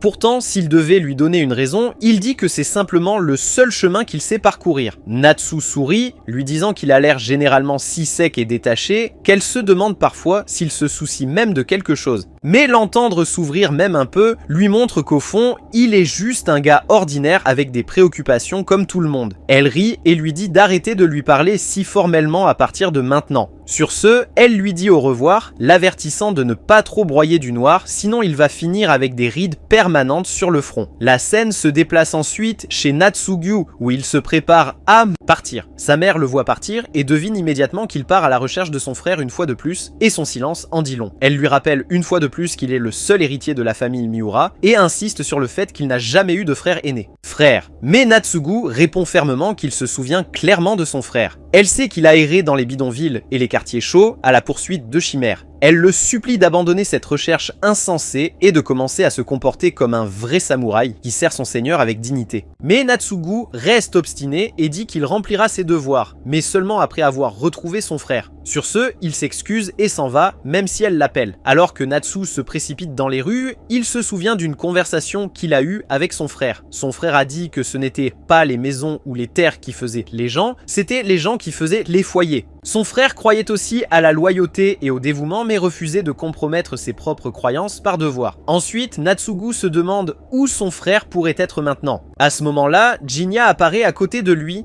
demandant s'il partait poursuivre la recherche. Natsugu est surpris, mais soulagé de le voir. Jinya lui dit qu'il a décidé d'examiner de plus près sa situation, bien qu'il avertisse qu'il ne peut pas garantir qu'ils trouveront des réponses. Natsugu dit que c'est parfaitement bien, il est juste heureux que quelqu'un le croie. Jinya va alors directement au but, demandant à Natsugu les événements qui ont conduit à son frère. Disparition. Mais il décide de poursuivre la conversation dans un endroit plus privé avant d'entrer dans les détails. La scène se déplace ensuite vers eux deux, assis au magasin de soba, et Natsugu ne peut s'empêcher de remarquer le katana accroché aux côtés de Jinya. Ce n'est clairement pas une lame ordinaire, sa fabrication est bien trop raffinée. Curieux, Natsugu remarque combien il est étrange qu'un ronin porte une arme de si haute qualité et se demande à haute voix si Jinya pourrait provenir d'une lignée de samouraïs. Jinya secoue la tête, expliquant qu'il n'en est rien. Il raconte comment il a autrefois séjourné dans un village de montagne, reculé connu pour ses soufflets de forge, abritant des forgerons spécialisés dans la fabrication de katanas. Pendant son séjour là-bas,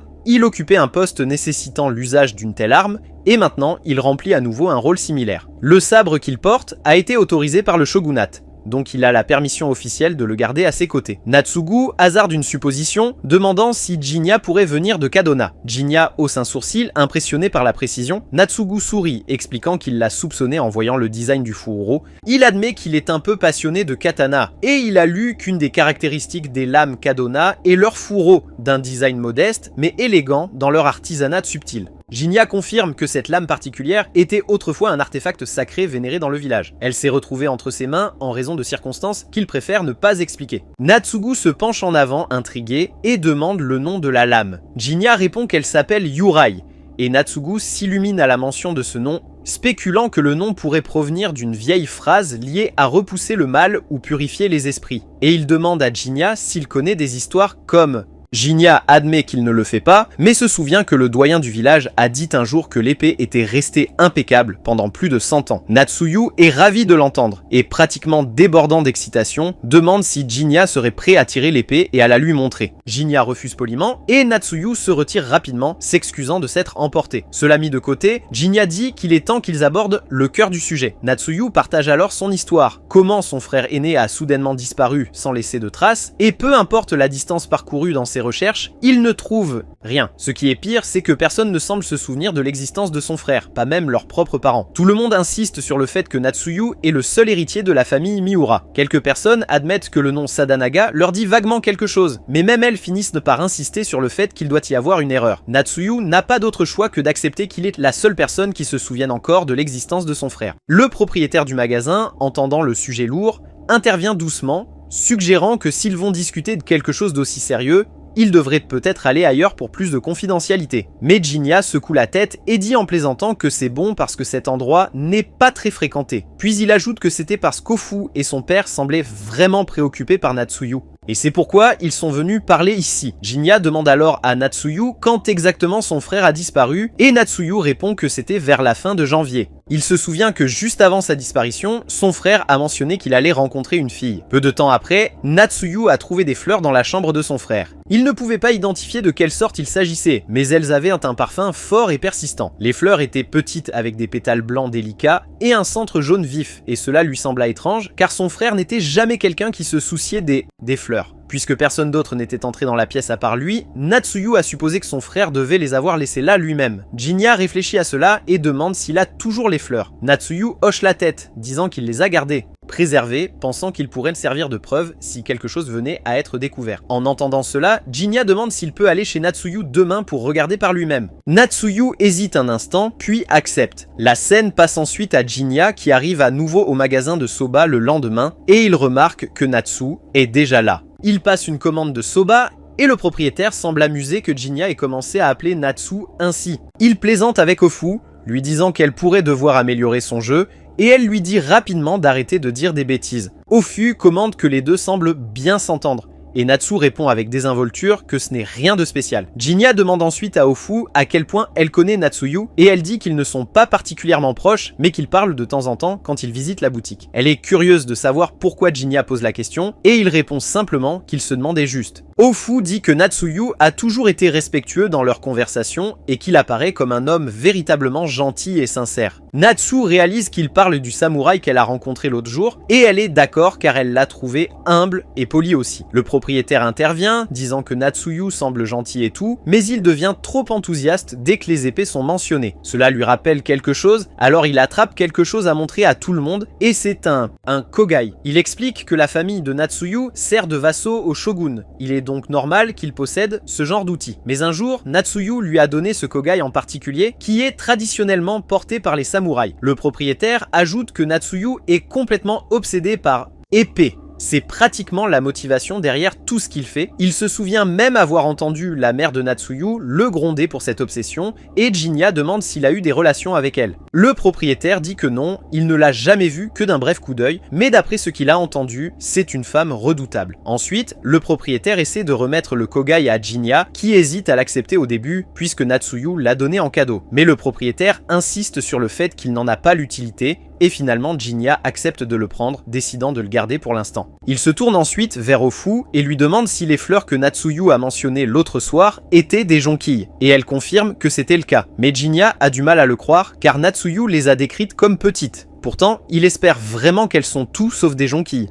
Nous passons ensuite à la même jeune fille d'avant, et elle réfléchit tranquillement à elle-même que l'endroit où elle se trouve maintenant était son jardin de joie où elle a passé son enfance. Mais maintenant, elle sait qu'elle ne peut jamais y retourner. Ensuite, nous voyons Jinya arriver à la résidence de Natsuyu, où sa mère remarque immédiatement le visiteur inattendu. Elle le regarde attentivement et demande qui il pourrait être, ce qui pousse Jinya à se présenter respectueusement. Elle le salue en retour, son ton à la fois gentil et curieux, avant de se tourner vers son fils pour en savoir plus. Jinya explique qu'il vient de Kadono, un village célèbre pour ses maîtres forgerons. Natsuyu ajoute que Jinya est un samouraï qu'il a rencontré il n'y a pas longtemps, quelqu'un qui partage sa passion profonde pour les épées, et il a invité Jinya à boire un verre. Puis, les deux entrent à l'intérieur. Avant d'aller loin, la mère de Natsuyu remercie Jinya, ce qui le prend au dépourvu. Il demande pourquoi, et elle lui dit que son fils traverse une période difficile ces derniers temps, mais qu'aujourd'hui, il semble plus léger et plus heureux. Voir cela en tant que mère la rend reconnaissante, et cela touche silencieusement Jinya. Ensuite, nous les trouvons assis dans une pièce tranquille, et Jinya remarque à quel point la mère de Natsuyu semble gentille. Natsuyu le balaie d'un revers de main, la qualifiant de légèrement excessive, puis change de sujet en lui montrant les fleurs laissées dans la chambre de son frère. Jinya se penche pour les examiner de plus près et confirme que ce sont bien des jonquilles. Natsuyu demande s'il y a quelque chose de spécial à leur sujet, et Jinya répond qu'elles ne sont pas particulièrement rares, mais qu'elles sont plus petites que la normale. Il demande alors à Natsuyu s'il est absolument sûr de les avoir trouvées en fleurs au printemps. Natsuyu hoche la tête sans hésitation, et l'expression de Jinya, il s'assombrit. Il lui dit que la fille que Sadanaga a rencontrée pourrait ne pas être humaine. Sadanaga pourrait avoir été attirée dans une autre dimension. Et ces fleurs en sont la preuve. Natsuyu se rend compte que ces fleurs pourraient provenir du domaine du démon, et Jinya demande à voir la chambre de son frère de ses propres yeux. Natsugu accepte et se tourne pour montrer le chemin, mais Jinya reste immobile, lui disant d'avancer. Natsugu s'arrête, incertain de la façon dont Jinya le suivra. Mais Jinya répond simplement qu'il va s'en sortir. Et sur ce, Natsugu s'en va. Maintenant seul, Jinya se dit que si l'ennemi peut sentir sa présence, il pourrait ne pas apparaître du tout. Alors, il active sa compétence de furtivité et disparaît de la vue, le suivant sans un bruit. Dès que Natsugu ouvre la porte de la pièce, un léger parfum de jonquille emplit l'air et il se sent soudain étourdi. Puis la vision commence et il voit une jeune fille regardant une ville engloutie par les flammes. Elle se précipite pour trouver son parents, mais ils sont déjà piégés dans l'enfer, brûlant sous ses yeux, et tout ce qu'elle peut faire, c'est regarder impuissante. Après ce qui semble être une éternité, les flammes s'éteignent enfin et la fille se réveille, étonnée d'être encore en vie. Lorsqu'elle se lève, elle voit que la moitié de la ville a été réduite en cendres. Elle erre sans but à travers les ruines, les yeux vides, l'esprit brisé. Les gens qu'elle croise la regardent avec horreur et se précipitent pour s'éloigner. Confuse, elle aperçoit son reflet et recule parce que son visage est devenu celui d'un démon. Puis, une réalisation la frappe durement. Ses parents sont partis, sa maison est détruite et chaque morceau de son passé est arraché. Racine. Le pire de tout, c'est qu'elle ne se reconnaît plus, donc il n'y a aucun moyen qu'elle puisse jamais retourner à la vie paisible qu'elle avait autrefois. Sans personne vers qui se tourner, elle a masqué son identité et s'est effacée de la société, survivant en secret au fil des années. Finalement, elle est retournée aux ruines de son ancienne maison pour découvrir qu'elle avait été reconstruite, maintenant occupée par des inconnus. Alors quelque chose en elle brisée. Elle désirait plus que tout retrouver la vie qu'elle avait perdue, et ce désir désespéré éveilla un étrange pouvoir en elle. Un pouvoir qui lui permit de créer une nouvelle dimension, un monde onirique, où elle pouvait revivre ses souvenirs encore et encore. De retour dans le présent, Natsugu se réveille brusquement à l'intérieur de cette illusion, et Jinya lui informe qu'ils ont pénétré dans l'écho dimensionnel lié à la chambre de son frère. Natsugu regarde autour de lui, confus par le monde étrange dans lequel il se trouve, et Jinya demande s'il a vu la fille dans sa maison en feu juste maintenant. Natsugu dit qu'il l'a fait juste avant de repérer une silhouette familière. C'est son frère, Sadanaga, qui rit, sourit, joue avec la fille de sa vision. Mais quelque chose semble étrange car ce ne sont pas de vrais événements, ce sont des échos figés, un souvenir qui tourne en boucle. Et puis, la scène change. Sadanaga se tourne maintenant vers la fille et lui demande ce qu'elle aimerait qu'il fasse aujourd'hui. Elle lui dit qu'il devrait arrêter de revenir et simplement rentrer chez lui auprès de sa famille. Mais à la place, il insiste pour préparer ses soba préférés pour elle. Elle le supplie de partir parce qu'elle ne peut pas continuer comme ça. Ce jardin, ce monde, c'est tout ce qu'elle a et c'est le seul endroit où elle peut encore voir ses parents. Mais Sadanaga lui dit doucement qu'elle a tort. Les maisons ne façonnent pas les gens, ce sont les gens qui façonnent les maisons. Si un endroit n'apporte que de la douleur, alors ce n'était jamais un véritable foyer. Elle lui demande comment il peut le savoir et il lui dit qu'elle le comprend déjà au fond d'elle-même. Après tout, elle est coincée ici depuis plus d'un siècle. Et il dit qu'il peut quitter cet endroit, mais seulement si elle choisit de venir avec lui. Les larmes aux yeux, elle dit que ce n'est pas possible. Ce monde de rêve est tout ce qui lui reste parce que c'est le seul espace où elle se sent encore comme elle-même appartient. Alors Sadanaga sourit et dit que si c'est comme ça, alors il restera ici avec elle et lui dit doucement que si elle le souhaite, elle peut le considérer comme son père et qu'ils pourraient vivre ensemble en paix. Mais elle secoue la tête et dit qu'elle ne pourrait jamais le voir de cette façon. Sadanaga sourit simplement et dit que c'est d'accord et qu'il attendra le jour où elle changera d'avis. Il ne plaisante pas à ce sujet. Il lui dit que si jamais le jour vient où elle l'accepte comme famille, alors elle doit promettre qu'ils quitteront cet endroit ensemble. Elle est convaincue que ce jour ne viendra jamais et il se dit que cela signifie qu'il restera coincé ici avec elle pour toujours. Un instant plus tard, Sadanaga disparaît et Natsugu regarde autour de lui frénétiquement, demandant à la fille où est allé son frère, et elle répond doucement qu'il n'y a plus personne ici maintenant. Natsugu supplie, voulant son frère de retour, mais Jinya s'avance et dit que ce n'est plus possible. Natsugu ne comprend pas car Sadanaga était juste là avec eux. Jinya mentionne casualement qu'il est déjà venu ici, ce qui pousse Natsugu à lui demander ce qu'il cela signifie. Jinya explique que certaines fleurs ne fleurissent qu'à certaines saisons, et les petites jonquilles que Natsugu a notées plus tôt fleurissent habituellement en hiver. Mais à l'époque où Sadanaga a disparu, il voyait exactement les mêmes fleurs éclore au milieu du printemps, la même saison où Sadanaga a disparu. Il explique que cette dimension existe au-delà des limites de leur propre monde, et bien qu'il ait autrefois suspecté que les jonquilles étaient toujours en fleurs à cet endroit, ce sont en réalité des jonquilles d'hiver qui fleurissent maintenant. Ces fleurs signalent le début du printemps, mais dans leur monde, c'est actuellement l'automne. C'est alors qu'il indique que le temps passe plus vite dans cette pièce. La fille révèle ensuite qu'elle détient le pouvoir de la rêveuse. Cela lui permet de recréer un jardin rempli de fragments de joie de son passé, un petit monde autonome qui rejoue ses souvenirs. Mais c'est tout ce qu'il peut faire, son pouvoir n'est rien de plus qu'une balade dans le passé et en ce moment, elle y est seule. Natsugu refuse d'accepter cela et il s'accroche à l'espoir. Mais elle s'excuse auprès de lui d'avoir pris Sadanaga, elle dit que son propre frère, Hiyoma, l'a autrefois sauvé, et maintenant il est temps de rendre ce cadeau. Elle se tourne pour partir, expliquant qu'une fois qu'elle sera partie, ils retourneront d'où ils viennent. Jinya demande où elle ira maintenant, et elle dit qu'elle en a fini de perdre sa vie coincée dans de vieux souvenirs. Hiyoma lui a donné quelque chose de réel, un monde construit juste pour elle, et maintenant, elle ira enfin là-bas. Jinya réalise qu'elle honore la promesse qu'elle a faite à Sadanaga. Quelques instants plus tard, lui et Natsugu se réveillent dans le monde réel. Natsugu ne comprend toujours pas pourquoi son frère est resté derrière, et Jinya ne dit rien. Il reste juste là, à regarder l'horizon. La scène passe ensuite à Natsugu et Jinya assis ensemble dans le restaurant de soba. Natsugu partage qu'il a fait quelques recherches et a découvert que le grand incendie de Muraki s'est produit il y a plus de 2 siècles. Ça devait être le même incendie qui a détruit tout ce qui était cher à la fille. D'après ses recherches, le terrain où se trouve sa maison aujourd'hui était probablement l'emplacement de la maison de la fille autrefois. Cela résonne avec Jinya qui réalise que c'est pourquoi le monde miniature qu'elle a recréé s'est retrouvé lié à son domicile. Il s'excuse discrètement, se sentant comme s'il n'avait pas fait grand chose pour aider. Mais Natsugu dit que ce n'est pas grave. Il est juste soulagé de savoir quel genre d'homme était vraiment son frère. Quelqu'un qui défendait ses croyances quoi qu'il arrive. Il ne comprend pas complètement pourquoi Sadanaga a choisi de s'éloigner de sa propre famille, mais au moins maintenant il sait que son frère est resté fidèle à son cœur jusqu'à la fin.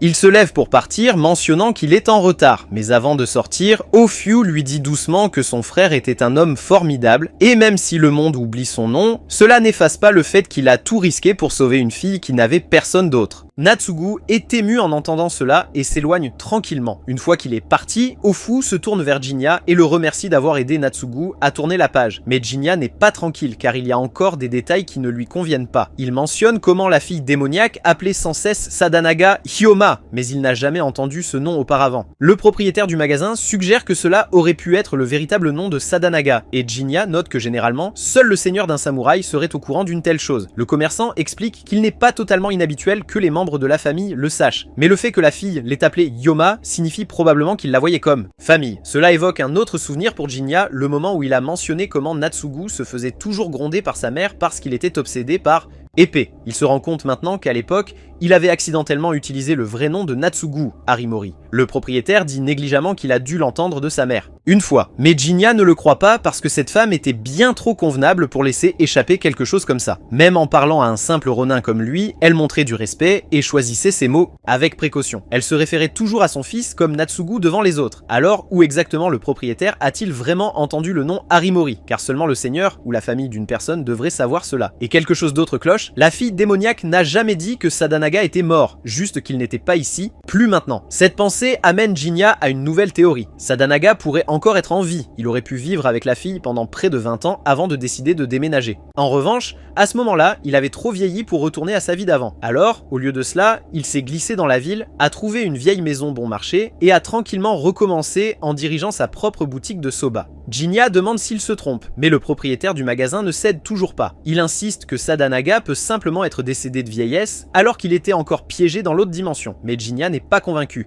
Il se souvient de l'expression de la fille et ce n'était pas le regard de quelqu'un qui avait perdu quelqu'un. Elle souriait et ce sourire lui disait qu'elle avait trouvé un nouveau père. Encore une fois, Jinya l'interpelle, déclarant clairement que le commerçant est Sadanaga. Après un moment, le propriétaire admet tranquillement que Jinya a raison. Il se demande depuis combien de temps Jin est connu et Jinya répond qu'il l'a compris au moment où tout s'est mis en place. Il y avait eu des indices éparpillés partout et l'un des plus grands était le kogai qu'il portait. Jinya trouvait toujours étrange qu'un simple propriétaire de magasin de soba ait quelque chose comme ça. Le propriétaire sourit et explique que c'était en fait un cadeau de Natsugu qui en avait marre de le voir se gratter le cuir chevelu en public et voulait qu'il ait l'air plus convenable. Jinya demande pourquoi il ne dit pas simplement la vérité à Natsugu qu'il est en vie, cela le rendrait sûrement heureux. Mais le propriétaire dit qu'il a déjà fait son choix et il a choisi la fille. Après cela, il ne pouvait plus se considérer comme faisant partie de la famille Miura. Il a renoncé au droit de s'appeler le frère de Natsugu. De plus, Natsugu a grandi maintenant, il peut se débrouiller seul, il offre à Jinya le kogai en cadeau et demande s'il comprend pourquoi il a choisi de devenir celui de la petite fille. Père, Jinya dit simplement qu'il n'y avait pas de grande raison et le propriétaire est d'accord. Il dit que c'était aussi simple que ça, il ne pouvait pas supporter de voir la fille souffrir seule, alors il est resté et c'était tout. Un homme fait ses choix et s'y tient. Essayer de l'expliquer davantage ne changerait pas la façon dont les autres le voient, chacun a sa propre façon de penser. Jinya hoche la tête, comprenant parfaitement. Le propriétaire savait qu'il le ferait. Après tout, Jinya a vécu assez longtemps pour acquérir de la sagesse. Et il sait aussi que Jinya est un démon. Cela surprend Jinya, mais le propriétaire explique qu'après avoir vécu aux côtés d'un démon pendant plus de 20 ans, on commence à reconnaître les signes. Curieux, Jinya demande comment va la fille ces jours-ci. Le propriétaire regarde et dit « Elle est juste là !» Ici. À ce moment-là, Ofyu révèle ses yeux de démon et Jinya le réalise. Elle est la petite fille de l'autre monde, c'est pourquoi il a pu entrer si facilement dans le royaume de sa mémoire, car il était connecté à elle. Ofyu croise son regard et lui demande s'il va la tuer maintenant qu'il sait qu'elle est un démon. Mais Jinya soupire simplement, passe outre et commande calmement un bol de soba. Elle s'illumine d'un sourire discret, heureuse de voir qu'il y a plus en lui que le devoir seul, puis elle s'approche pour lui servir son plat. Repas. Nous sommes encore en l'année 1853 et Jinya est vu se détendre avec du thé et quelques douceurs avec son père. En pleine conversation, son père évoque une petite demande. Il dit à Jinya qu'un vendeur de livres illustrés de Tenmacho l'a contacté il n'y a pas longtemps, prétendant avoir trouvé quelque chose d'inhabituel. Il sort ensuite une estampe mystérieuse appelée l'ukiyo-e de Kudanzaka pour la montrer à Jinya et il l'appelle un démon. Jinya demande s'il y a des histoires étranges liées à l'œuvre d'art et son père explique que l'artiste qui a réalisé la pièce est tombé gravement malade et ne s'est pas rétabli. Certaines personnes disent que la maladie l'a frappé parce qu'il a vendu un dessin d'un démon, puis il a demandé à Jinya son pensée. À première vue, Jinya dit que ça a l'air normal, mais il ajoute que les choses liées au surnaturel ne se révèlent généralement que dans des conditions spécifiques. Les circonstances. Son père est d'accord et dit que si l'impression s'avère nocive, il espère que Jinya s'en occupera. Jinya acquiesce et son père le rassure en lui disant qu'il ne demande pas de service gratuit. Il dit qu'une fois tout réglé, ils devraient aller boire un verre ensemble, ce qui convient à Jinya. Le jour suivant, nous voyons Jinya passer au restaurant de soba et commander un bol. Zenji entre et sort une version de l'ukiyo-e de Kudanzaka, lui disant que c'est censé être maudit. Imprimé. Il dit que le propriétaire précédent est mort dans des circonstances mystérieuses, supposément à cause d'une sorte de malédiction. Jinya remarque immédiatement que l'impression est déchirée et Zenji admet qu'il l'a accidentellement arrachée en venant. Le propriétaire le gronde pour avoir traîné une impression maudite et déchirée dans sa boutique. Zenji s'excuse et Jinya sort sa propre copie de l'image et dit qu'elle vient d'un vendeur de livres illustrés à Tenmonko. Mais lorsqu'il compare les deux versions, Zenji voit qu'elles sont exactement identiques. Jinya n'aime pas l'idée que plusieurs impressions maudites sans origine claire circulent. Ofyu regarde ensuite l'impression et dit qu'à première vue, cela ressemble à une belle œuvre d'art. puis elle demande à Zenji s'il remarque quelque chose d'étrange à son sujet. Il souligne qu'il n'y a ni décoloration ni dommage et que les couleurs semblent encore fraîches, probablement imprimées au cours de l'année dernière. Zenji dit alors qu'il connaît la boutique à Tenmonko et qu'il pourrait facilement découvrir qui est l'artiste. Donc Jinya dit qu'il apprécierait l'aide, mais Zenji dit de ne pas en parler, après tout, il a beaucoup fait pour Natsu. Plus tard, Zenji part seul pour parler avec le vendeur de livres d'images, tandis que Jinya attend à proximité, caché dans le ombre. Le commerçant le salue en plaisantant s'il est ici pour découvrir la dernière sélection de gravures érotiques. Mais Zenji élude et dit qu'ils peuvent en parler une autre fois. Pour l'instant, il veut poser des questions sur l'ukiyo-e de Kudanzaka. Le commerçant admet qu'il ne l'expose plus car il a été étiqueté comme un démon, photo, et il n'est pas prêt à prendre ce genre de risque. Zenji suppose que ce n'est qu'une rumeur lancée par l'artiste, mais le propriétaire dit que l'artiste est vraiment tombé malade et ne s'est pas rétabli, et il y a même des rumeurs qu'une personne qui a acheté le tableau est morte dans des circonstances mystérieuses. Il ne veut pas nuire à la réputation de son magasin, donc il le garde caché. Zenji trouve cela suspect et se demande si l'artiste habite à proximité. Peu de temps après,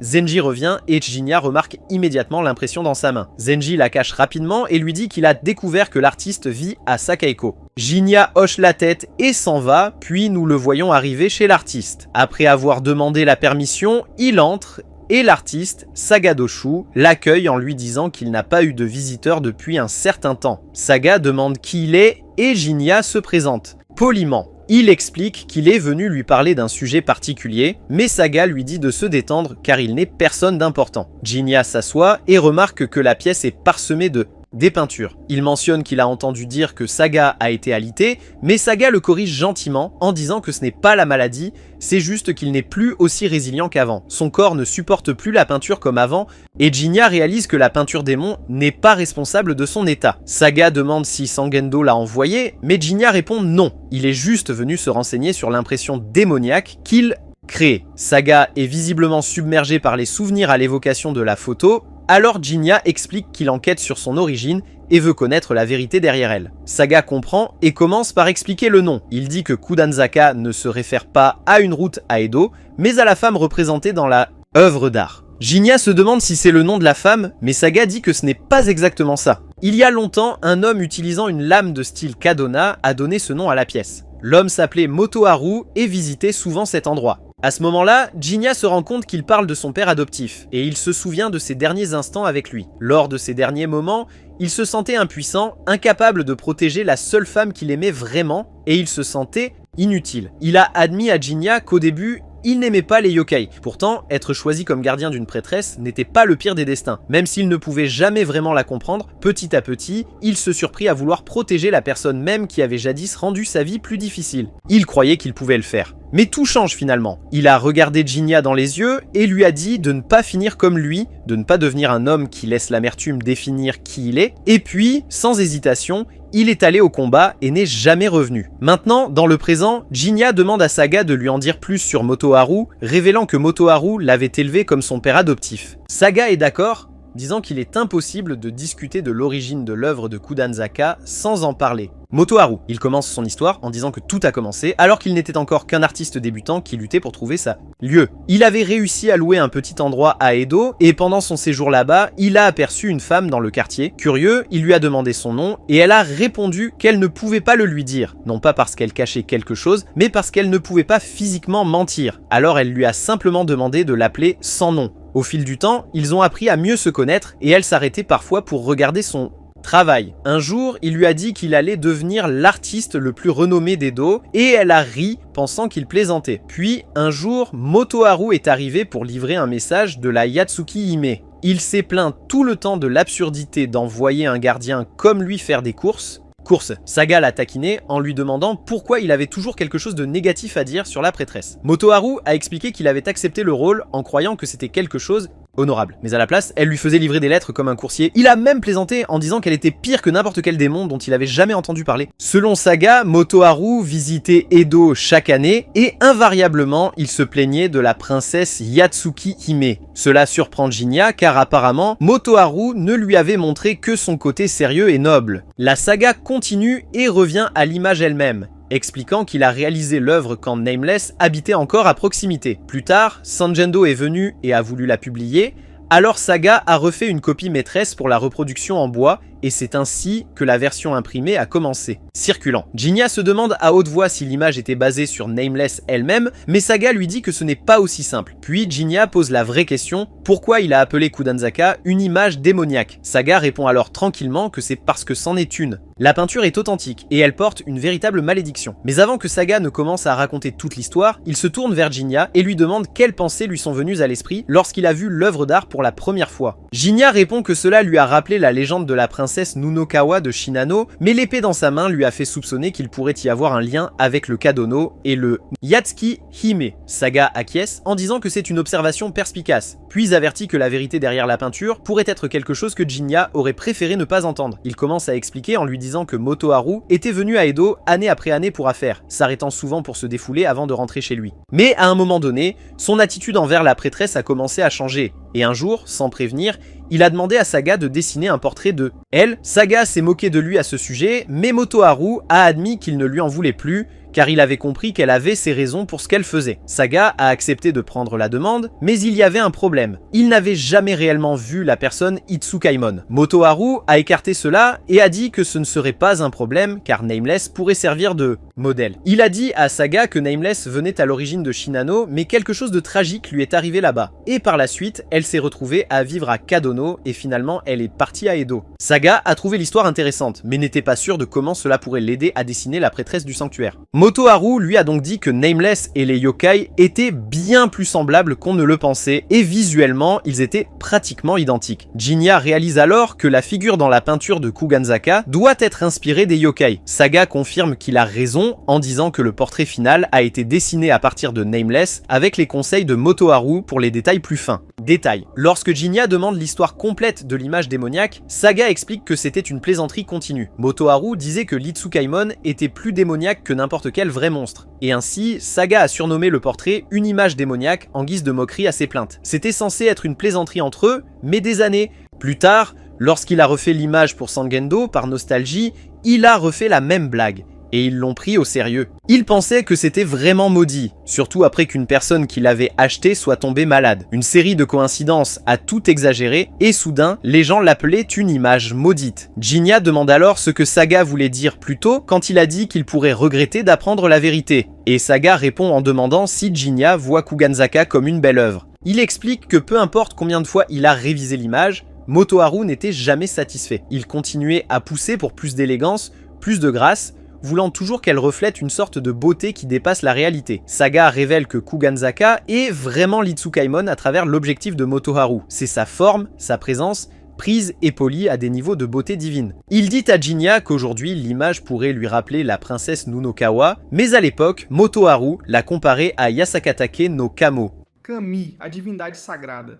E Jinya relembra Motoharu lhe ensinando pouco sobre essa divindade quand il était jeune, et elle était une figure respectée de Suwa et Shinano. Saga suppose que Motoharu a peut-être dit ces choses parce que Nameless venait de Shinano, mais lui et son père ont comparé la peinture aux femmes divines de Shinano, et Saga révèle que Motoharu lui a donné le nom de Kuganzaka parce qu'il croyait qu'elle était encore plus époustouflante que Yasaka Tomenokami elle-même. Il explique que le tableau est essentiellement un reflet de l'amour intense de Motoharu, quelque chose de si lourd et passionné qu'il ressemblait à une malédiction. Jinya réalise que Kuganzaka n'est pas né de la haine ou de la colère, mais pour un sentiment bien plus profond que cela. Saga est un peu surpris que Jinya n'ait aucune idée de la vérité derrière le tableau, et il décide de lui donner une des anciennes illustrations qu'il a dessinées au début de tout cela. Il espère que Jinya ne pensera pas moins à son père après tout ce qu'il a dit, car bien que Motoharu ait été un homme têtu, il se souciait vraiment de sa famille. Une fois que sa fille est née, il a commencé à visiter Edo de moins en moins, et après qu'il ait dit à Saga qu'il était devenu père adoptif de 2 enfants. Les enfants, il a complètement cessé de venir, c'était simplement le genre d'homme qu'il était, et Jinya le sait déjà. Plus tard, Jinya est assis dans le restaurant de Soba, mangeant tranquillement un bol, et il dit au propriétaire qu'il était vraiment un bon père. Ofu demande si quelque chose le dérange, et se demande si cela a un rapport avec la peinture de Kuganzaka. Jinya lui dit que ce n'est pas ça, il vient juste d'apprendre quelque chose de nouveau sur l'homme qu'il a élevé. Ofu dit que cela semble normal parce que personne n'est parfait. Son propre père a aussi des défauts,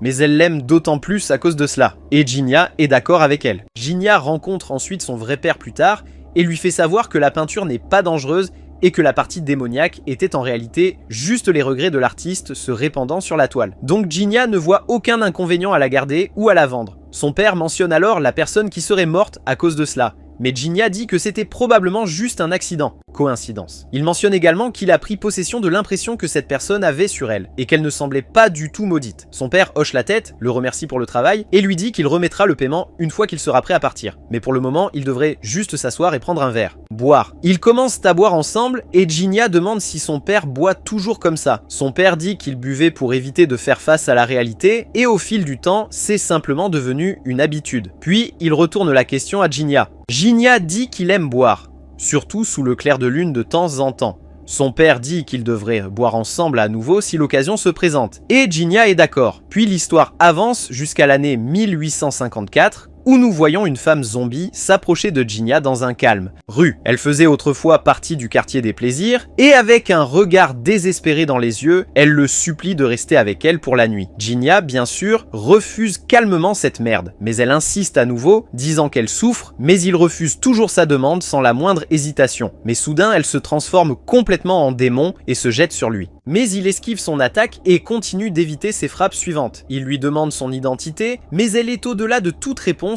et il finit par la tuer alors qu'elle se jette en avant une fois. De plus. Son client qui avait demandé ses services apparaît alors sur la scène, convaincu que sa réputation de tueur de démons est authentique. Elle lui remet sa récompense, expliquant que la femme qu'il a éliminée était autrefois une ancienne courtisane de Yoshiwara, qui avait été emprisonnée dans un bordel et forcée d'y travailler. Elle était atteinte d'une maladie mortelle et avait été abandonnée après avoir été détruite physiquement et émotionnellement, finissant par se transformer en monstre et commençant à tuer des hommes sous les cerisiers. La cliente considère son destin comme incroyablement tragique, ce qui l'amène à se demander si la pitié l'a motivée à engager ses services. La cliente répond qu'elle l'a engagée uniquement parce qu'elle-même est similaire à cette femme et qu'elle pourrait facilement subir le même sort un jour. Sachant cela, elle ne pouvait tout simplement pas l'ignorer, et elle le remercie et lui dit désolé de lui imposer une chose pareille. Jinya se demande pourquoi elle considérerait cela comme un fardeau, et elle répond que c'est son métier d'interpréter les sentiments d'un homme à partir de son expression et qu'il a actuellement l'air d'un petit garçon confus. Il demande exactement qui elle est,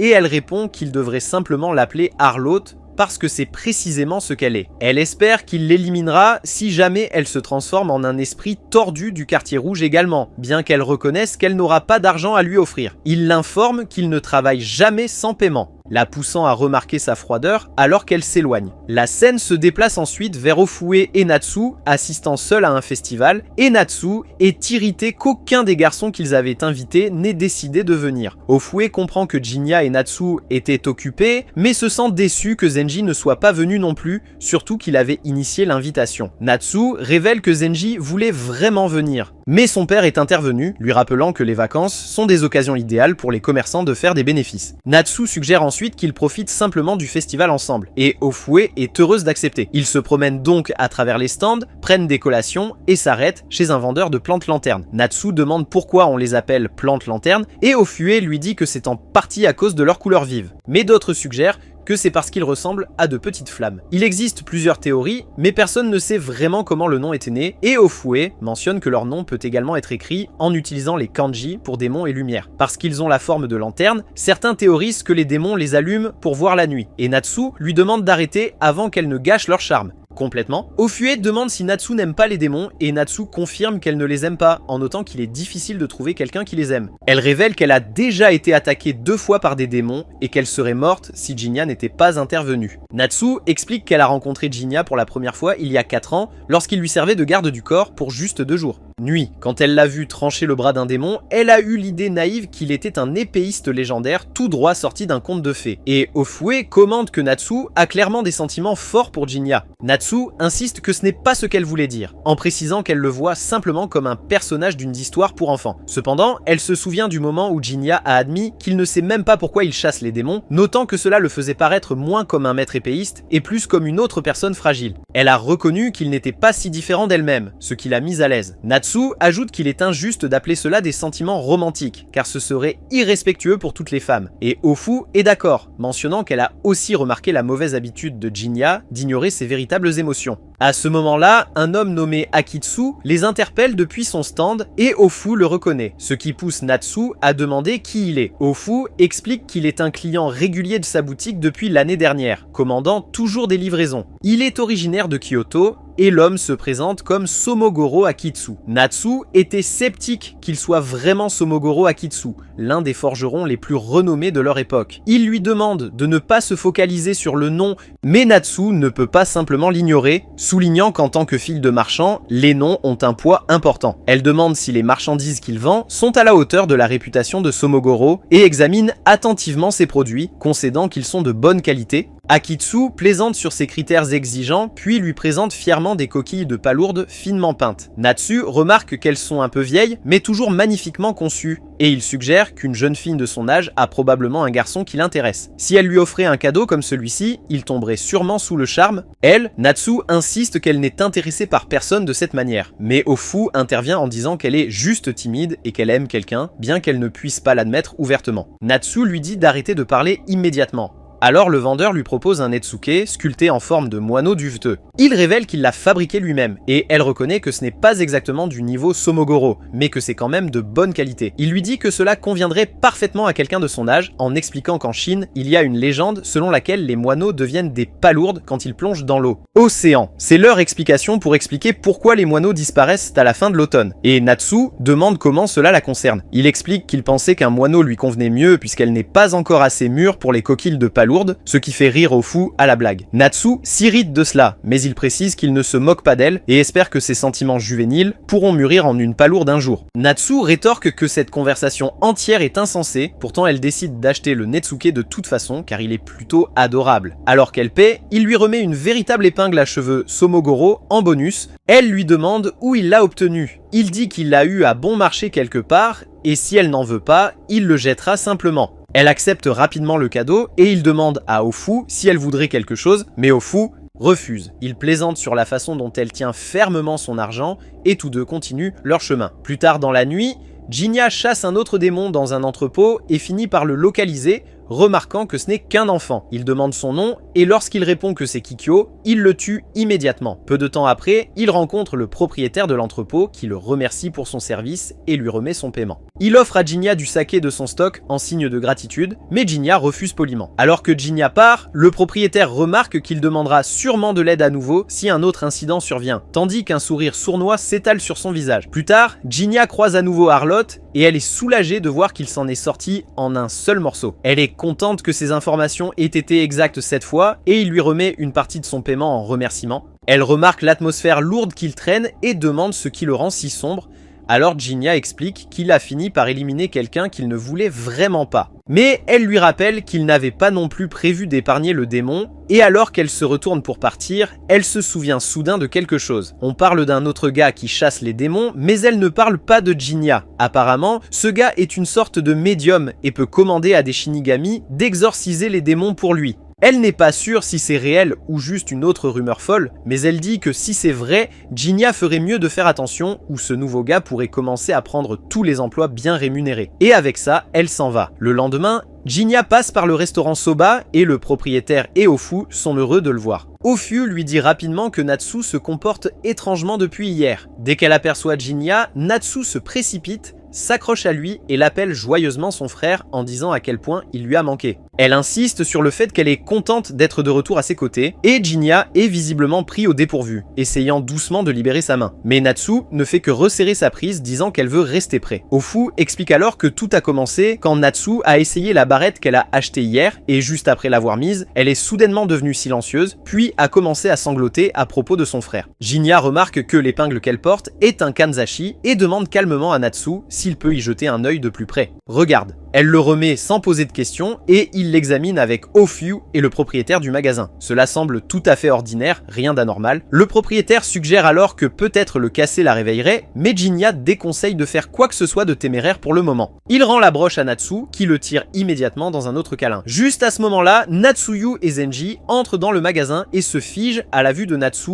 enroulé autour de Jinya. Les yeux de Zenji s'écarquillent alors qu'il demande ce qui se passe et quand il essaie de les séparer, il trouve qu'il ne peut pas décoller Natsu à ce moment-là. Tout le monde. Elle le regarde et lui demande qui il est, laissant Zenji stupéfait et sans voix. Après cela, ils s'assoient tous ensemble et expliquent la situation à Zenji et Natsugu. Jinya se tourne vers Ofu et lui demande d'où vient le kanzashi et elle lui dit qu'ils l'ont pris pendant le festival de Hozuki il y a quelques nuits. Il était vendu par un homme nommé Akitsu Somogoro qui prétendait être de Kyoto. Jinya décide de commencer par le retrouver, mais Zenji lâche une bombe disant que Somogoro est mort depuis un bon moment. Il explique que le Somogoro original était un maître métallurgiste dont le travail remonte à loin. Des décennies, ses œuvres sont encore célèbres aujourd'hui et même leur boutique a du mal à se les procurer. Un rappel que Natsu a dit que ce kanzashi était une véritable pièce de Somogoro quand elle l'a vu pour la première fois. Zenji se demande si cela pourrait signifier que l'esprit de Somogoro est revenu et a possédé Natsu d'une manière ou d'une autre. Mais le propriétaire du magasin réfute cela, disant qu'il a récemment rencontré l'homme et qu'il était vraiment humain. Jinya fait confiance à l'opinion du propriétaire sur la situation, mais Ofu souligne que cela ne leur laisse quasiment rien à expliquer. Jinya se dit qu'il devra simplement trouver l'homme directement et essaie de partir, mais Natsu s'accroche toujours à lui fermement. Il lui demande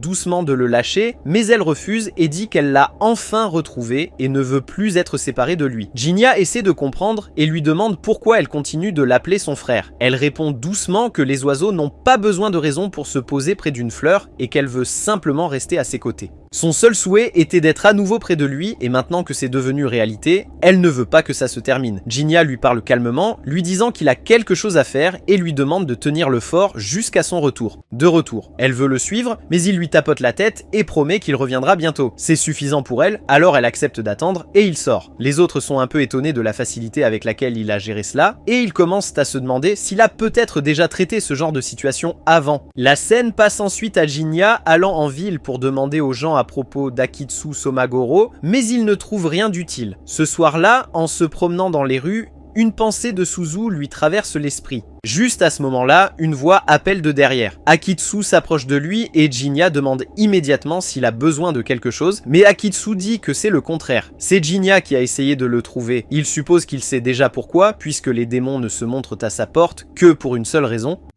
Jinya est pris au dépourvu par la manière désinvolte avec laquelle il le fait remarquer, surtout parce qu'il est d'une manière ou d'une autre conscient que Jinya est un démon. C'est alors que Jinya réalise que c'est l'homme dont Arlette avait parlé auparavant. Jinya demande une présentation appropriée et l'homme répond en invoquant un groupe de familiers et en se présentant calmement comme Akitsu Somogoro III. Juste à ce moment-là, les familiers Inugami se jettent sur Jinya sans hésitation. Mais il réagit instantanément, abattant l'un d'eux d'un coup net. Akitsu, observant à proximité, note avec une légère admiration les réflexes aiguisés de Jinya, mais il souligne rapidement que cette compétence ne suffira pas à abattre un Inugami. Comme par hasard, la créature que Jinya vient de terrasser se réanime et lui fonce dessus à nouveau, rejointe par le reste de sa meute. Imperturbable, Jinya les déchiquette tous avec une précision implacable. Mais peu importe combien il en tue, il se relève sans cesse.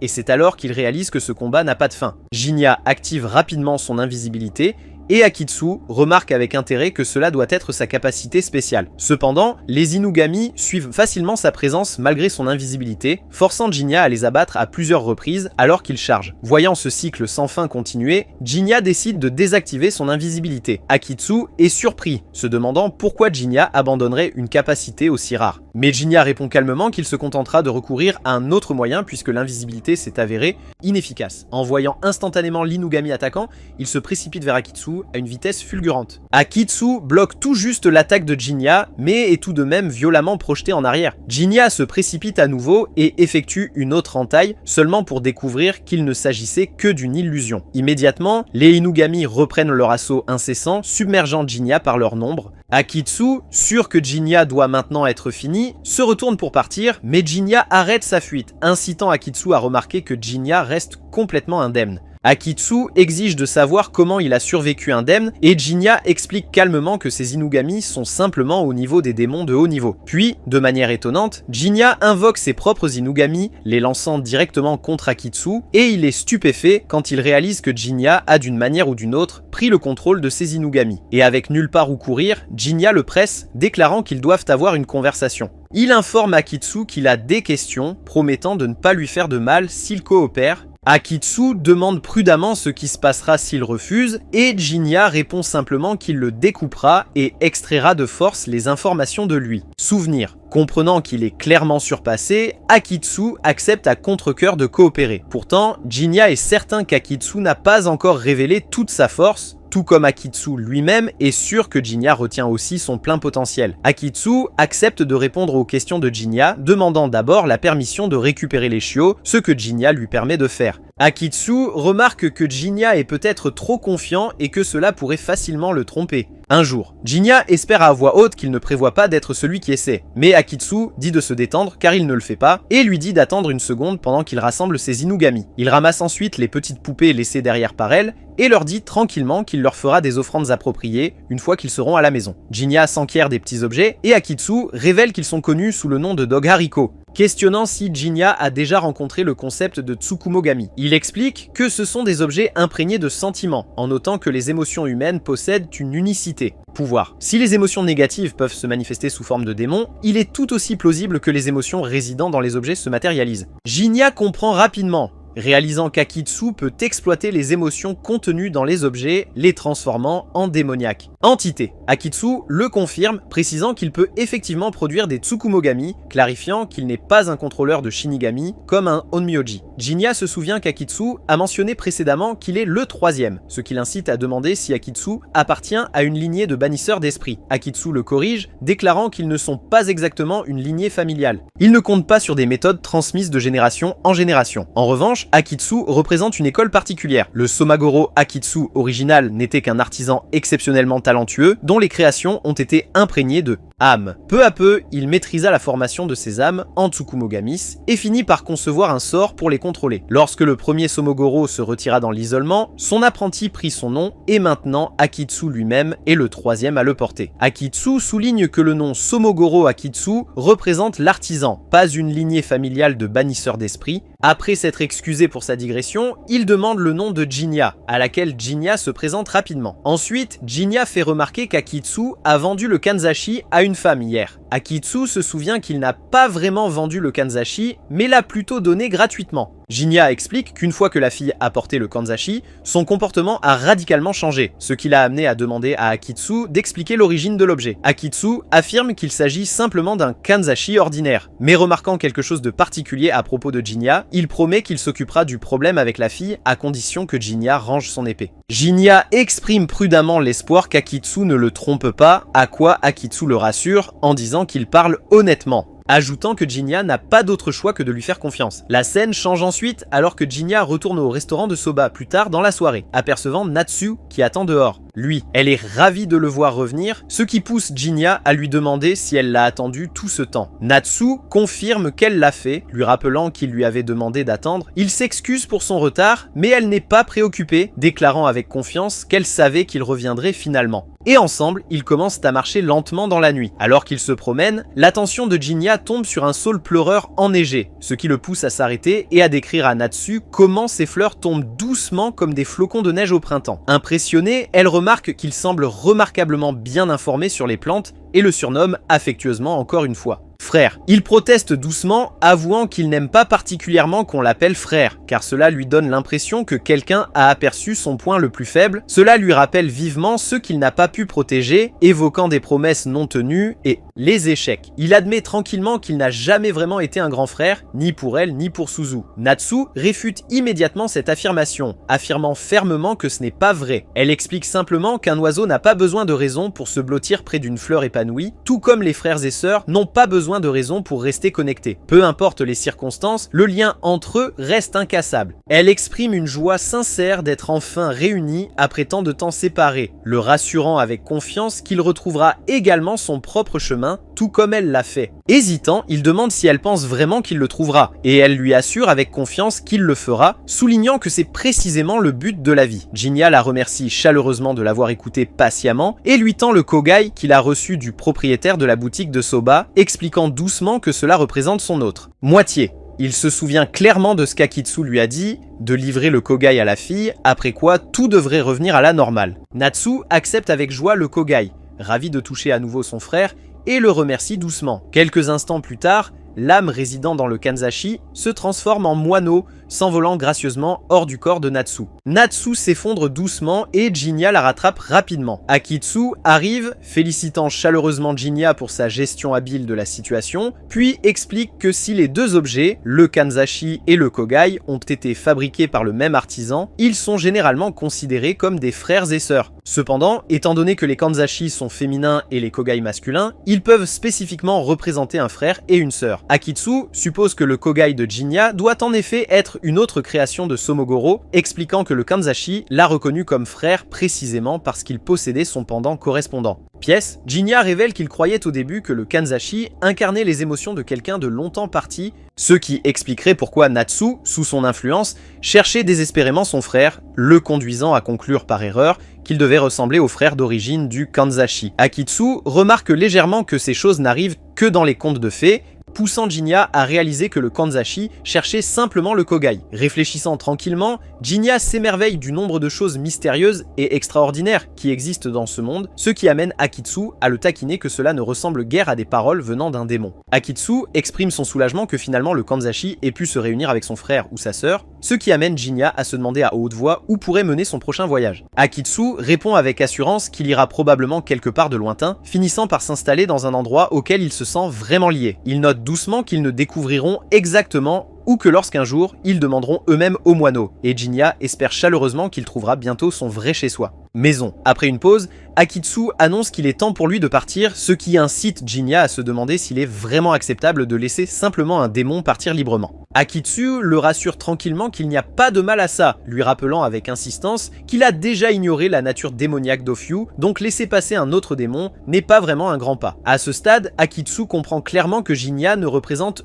aucune menace réelle. Il est juste un artisan qui chasse les démons uniquement pour demande. Il n'a pas envie de cibler des démons pacifiques qui ne nuisent pas aux autres, mais il leur rappelle doucement de ne pas oublier leur vraie nature. Ils restent des démons toujours destinés à être les chassés. Cette réalité ne changera jamais, peu importe à quel point ils agissent avec gentillesse ou combien de personnes ils sauvent. Jinya reconnaît cela en silence et avec soulagement, Akitsu fait ses adieux et part. Le lendemain, Zenji est ravi de voir Natsu redevenue elle-même, bien qu'il soit perplexe quant à la raison pour laquelle elle semble si morose. Ofyu précise en plaisantant que Natsu se souvient parfaitement de tout depuis la veille, ce qui pousse Zenji à lui rappeler malicieusement comment elle a tendrement appelé Jinya frère. Il suggère joyeusement que cela a dû être humiliant, provoquant la fureur de Natsu alors qu'elle menace de le tuer pour en avoir parlé. Zenji tente rapidement de la calmer et le propriétaire du magasin lui offre de la nourriture en guise de consolation. Il se demande d'un air détaché pourquoi Jinya n'est pas passé aujourd'hui, faisant rougir instantanément Natsu à l'entente de son nom. Ofyu lui demande en plaisantant si elle est enfin prête à devenir une palourde, mais Natsu insiste obstinément qu'elle est parfaitement heureuse de rester un moineau. Toujours mortifiée, elle s'angoisse sur la façon dont elle pourra jamais affronter Jinya à nouveau.